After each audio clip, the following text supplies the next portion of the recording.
ਅੱਜ ਦੇ special programme ਪੱਖ ਦੀਆਂ ਖਬਰਾਂ ਵਿੱਚ ਤੁਹਾਡਾ ਬਹੁਤ-ਬਹੁਤ ਸਵਾਗਤ। ਮੈਂ ਦਵਿੰਦਰ ਤੂਰ। ਅੱਜ ਸਾਡੇ ਨਾਲ ਮਹਿਮਾਨ ਕਾਫੀ ਜੁੜ ਰਹੇ ਨੇ। ਹਰਪ੍ਰੀਤ ਰੰਧਾਵਾ ਜੀ ਕੈਲਰੀ ਤੋਂ, ਰਣਜੀਤ ਚੁੱਟੀ ਜੀ, ਹਰਨੇਹਾ ਜੀ ਤੇ ਪਰਮਿੰਦਰ ਸਿੰਘ ਜੀ ਟੋਰਾਂਟੋ ਤੋਂ ਜੁੜ ਰਹੇ ਨੇ। ਤੁਹਾਡਾ ਸਾਰਿਆਂ ਦਾ ਪ੍ਰੋਗਰਾਮ ਦੇ ਵਿੱਚ ਪਹਿਲਾਂ ਤਾਂ ਬਹੁਤ-ਬਹੁਤ ਸਵਾਗਤ। Thank you. ਧੰਨਵਾਦ ਜੀ। ਧੰਨਵਾਦ ਜੀ। ਗੱਲ ਪੱਖ ਦੀਆਂ ਖਬਰਾਂ ਦੀ ਕਰਦੇ ਹਾਂ, ਜਿਹੜੀ ਕੱਲ ਪਰਸੋਂ ਤੋਂ ਪੱਖ ਦੀ ਖਬਰ ਬਣ ਰਹੀ ਆ।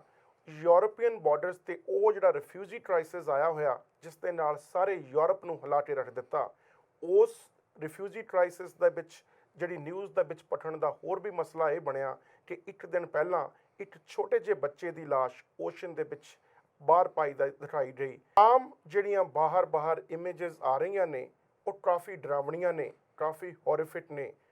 ਦੇਖ ਕੇ ਰੋਣਾ ਆਉਂਦਾ ਕਿ ਸੰਸਾਰ ਦੇ ਵਿੱਚ ਮਨੁੱਖਤਾ ਤੇ ਇੰਨਾ ਕਤਲੇਆਮ ਕਿਉਂ ਹੋ ਰਿਹਾ, ਇੰਨੇ ਜ਼ੁਲਮ ਕਿਉਂ ਹੋ ਰਹੇ ਨੇ। ਇਸ ਨੂੰ ਦੇਖਦੇ ਹੋਏ ਮਾਹਰਾਂ ਦੀ ਤਾਂ ਇਹ ਵੀ ਰਾਏ ਹੈ ਕਿ ਦੂਜੇ ਵਿਸ਼ਵ ਯੁੱਧ ਤੋਂ ਬਾਅਦ ਜਿਹੜੀ ਕਿਸੇ ਵਿਅਕਤੀਆਂ 'ਤੇ ਕੋਈ ਬਹੁਤ ਵੱਡੀ ਪ੍ਰੋਬਲਮ ਆਈ ਆ, ਜਾਂ ਜਿਹੜਾ ਕਤਲੇਆਮ ਹੋ ਰਿਹਾ, ਜਾਂ ਜਿਹੜਾ ਉਹਨਾਂ 'ਤੇ ਤਸ਼ੱਦਦ ਹੋ ਰਿਹਾ, ਇਸ ਸੈਕੰਡ ਵਰਲਡ ਵਾਰ ਤੋਂ ਬਾਅਦ ਹੁਣ ਜਿਹੜੀ ਘਟਨਾ ਵਾਪਰ ਰਹੀ ਆ, ਇਸ ਦੀ ਤੁਲਨਾ ਉਸ ਘਟਨਾ ਦੇ ਨਾਲ ਕੀਤੀ ਜਾ ਰਹੀ ਆ। ਗੱਲਬਾਤ ਦਾ ਵਿਸ਼ਾ ਅਸੀਂ ਉਸੇ ਤਰ੍ਹਾਂ ਹੀ ਜਾਰੀ ਰੱਖਾਂਗੇ। ਸਾਡੇ ਟੋਰਾਂਟੋ ਤੋਂ ਆਏ ਜਿਹੜੇ ਸਾਡੇ ਮਹਿਮਾਨ ਨੇ, ਪਰਮਿੰਦਰ ਸਿੰਘ ਜੀ ਤੋਂ ਗੱਲਬਾਤ ਸ਼ੁਰੂ ਕਰਾਂਗੇ। ਪਰਮਿੰਦਰ ਸਿੰਘ ਜੀ, ਤੁਹਾਡਾ ਇਸ ਰਿਫਿਊਜੀ ਕ੍ਰਾਈਸਿਸ ਬਾਰੇ ਕੀ ਕਹਿਣਾ? ਦਵਿੰਦਰ ਜੀ, ਇਹ ਰਿਫਿਊਜੀ ਕ੍ਰਾਈਸਿਸ ਜਿਸ ਤਰ੍ਹਾਂ ਗੱਲ ਕੀਤੀ ਜਾ ਰਹੀ ਹੈ ਕਿ ਇਹ ਦੂਜੇ ਵਿਸ਼ਵ ਯੁੱਧ ਤੋਂ ਬਾਅਦ ਬਹੁਤ ਵੱਡਾ ਇਹ ਕ੍ਰਾਈਸਿਸ ਹੈਗਾ ਆ, ਔਰ ਇਸ ਕਰਕੇ ਇਸ ਨੂੰ ਇੱਕ ਕਹਿ ਸਕਦੇ ਹਾਂ ਮਨੁੱਖਤਾ ਦੇ ਲਈ ਇੱਕ ਚੇਤਾਵਨੀ ਦੀ ਤਰ੍ਹਾਂ ਦੇਖਿਆ ਜਾਣਾ ਚਾਹੀਦਾ ਹੈ।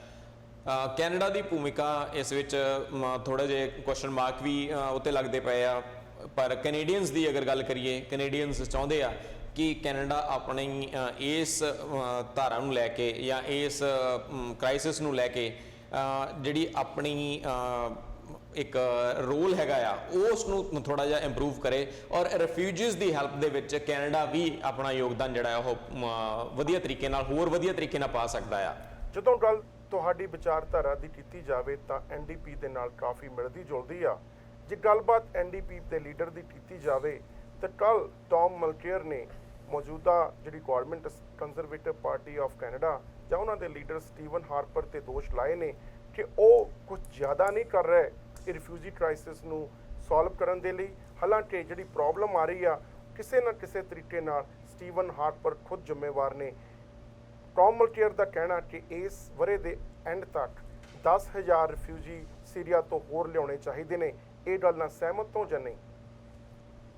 ਬਿਲਕੁਲ ਦਵਿੰਦਰ ਜੀ, ਇਹਦੇ ਵਿੱਚ ਰਿਫਿਊਜੀ ਜਿਹੜੇ ਹੈਗੇ ਆ, ਅਗਰ ਕੈਨੇਡਾ ਦੀ ਜਿਹੜੀ ਆਰਥਿਕ ਸਥਿਤੀ ਹੈਗੀ ਆ ਔਰ ਨਾਲ ਜਿਹੜੀਆਂ ਹੋਰ ਜਿਹੜੀ ਵੀ ਕੰਡੀਸ਼ਨਸ ਹੈਗੀਆਂ ਆ ਉਹ ਫੁਲਫਿਲ ਕਰਨ ਤੋਂ ਬਾਅਦ ਆਈ ਥਿੰਕ 10,000 ਸਾਨੂੰ ਲਿਆਉਣੇ ਚਾਹੀਦੇ ਆ। ਔਰ ਮੈਂ ਇਹ ਵੀ ਸਮਝਦਾ ਕਿ ਇੱਕ ਜਿਹੜਾ ਰੋਲ ਆਲਰੇਡੀ ਕੈਨੇਡਾ ਉੱਥੇ ਪਲੇ ਕਰਦਾ ਪਿਆ ਆ, ਉਹਦੇ ਵਿੱਚ ਵੀ ਥੋੜੇ ਜਿਹੇ ਚੇਂਜਸ ਜਿਹੜੇ ਲਿਆ ਕੇ ਇੱਕ ਹੋਰ ਪ੍ਰੋਡਕਟਿਵ ਵੇ ਦੇ ਨਾਲ ਅਸੀਂ ਉੱਥੇ ਸੀਰੀਆ ਦੇ ਵਿੱਚ ਵੀ ਜਿਹੜੀ ਆਪਣੀ ਭੂਮਿਕਾ ਹੈ ਉਹ ਵਧੀਆ ਤਰੀਕੇ ਨਾਲ ਨਿਭਾ ਸਕਦੇ ਹਾਂ। ਹਰਨੇਹਾ ਜੀ, ਪਰਮਿੰਦਰ ਸਿੰਘ ਜੀ ਦੇ ਅਕੋਰਡਿੰਗਲੀ 10,000 ਰਿਫਿਊਜੀ ਇਸ ਵਰ੍ਹੇ ਦੇ ਅਖੀਰ ਤੱਕ ਲੈ ਕੇ ਆਉਣੇ ਚਾਹੀਦੇ ਨੇ। ਕਿ ਇਸ ਦੇ ਨਾਲ ਇਹ ਕ੍ਰਾਈਸਿਸ ਖਤਮ ਹੋ ਸਕਦਾ?